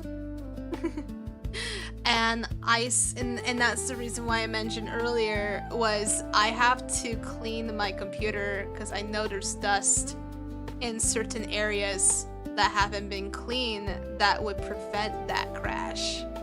If you don't clean your computer every now and then, yeah, you will experience that. Even if you have the most powerful computer, yes, you will expect a crash if you don't clean your devices on the inside. So yeah.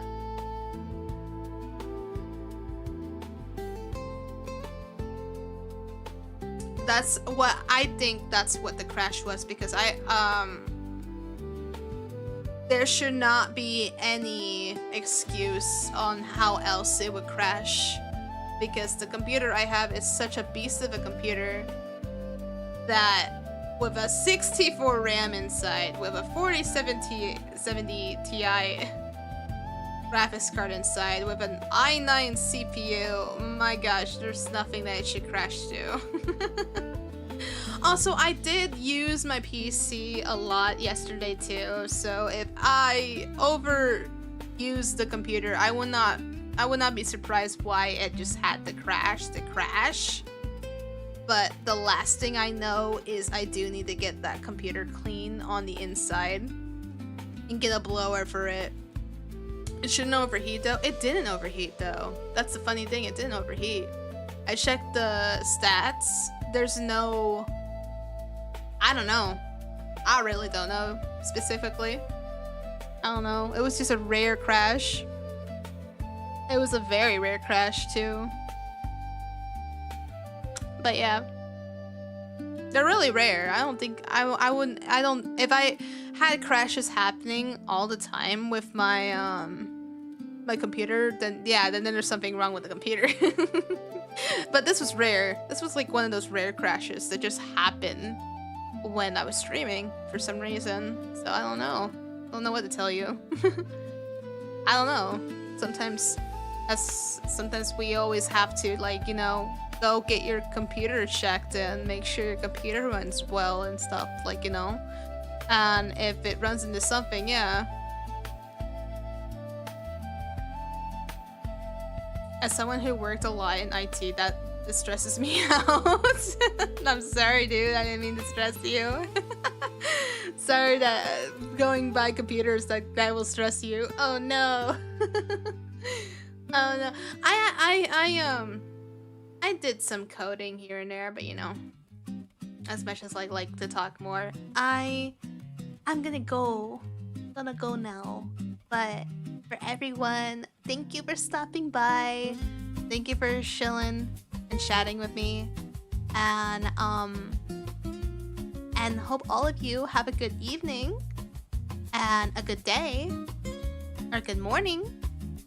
And as always, this is Lightful Wings. Be delightful and stay delightful. Bye!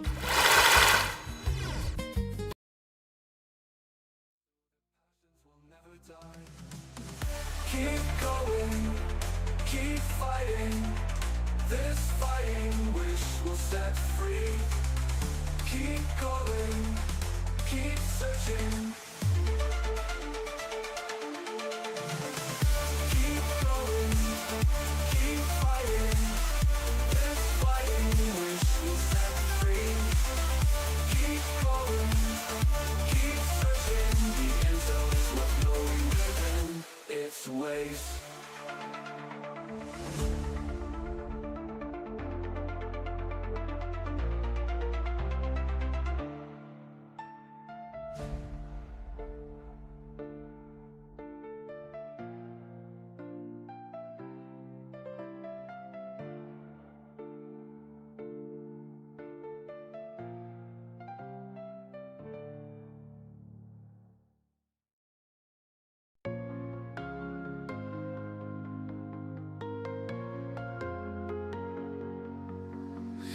Lightful's got a friend so bright, and Nara's wings are white with mine.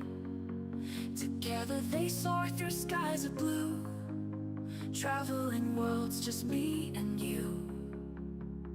Through portals we jump and dive, with hearts so full we feel alive.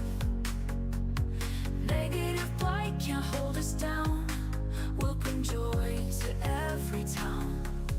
Light and white, wings so high, bringing joy under the same sky. Fighting dread with all our might, we're the heroes in the night.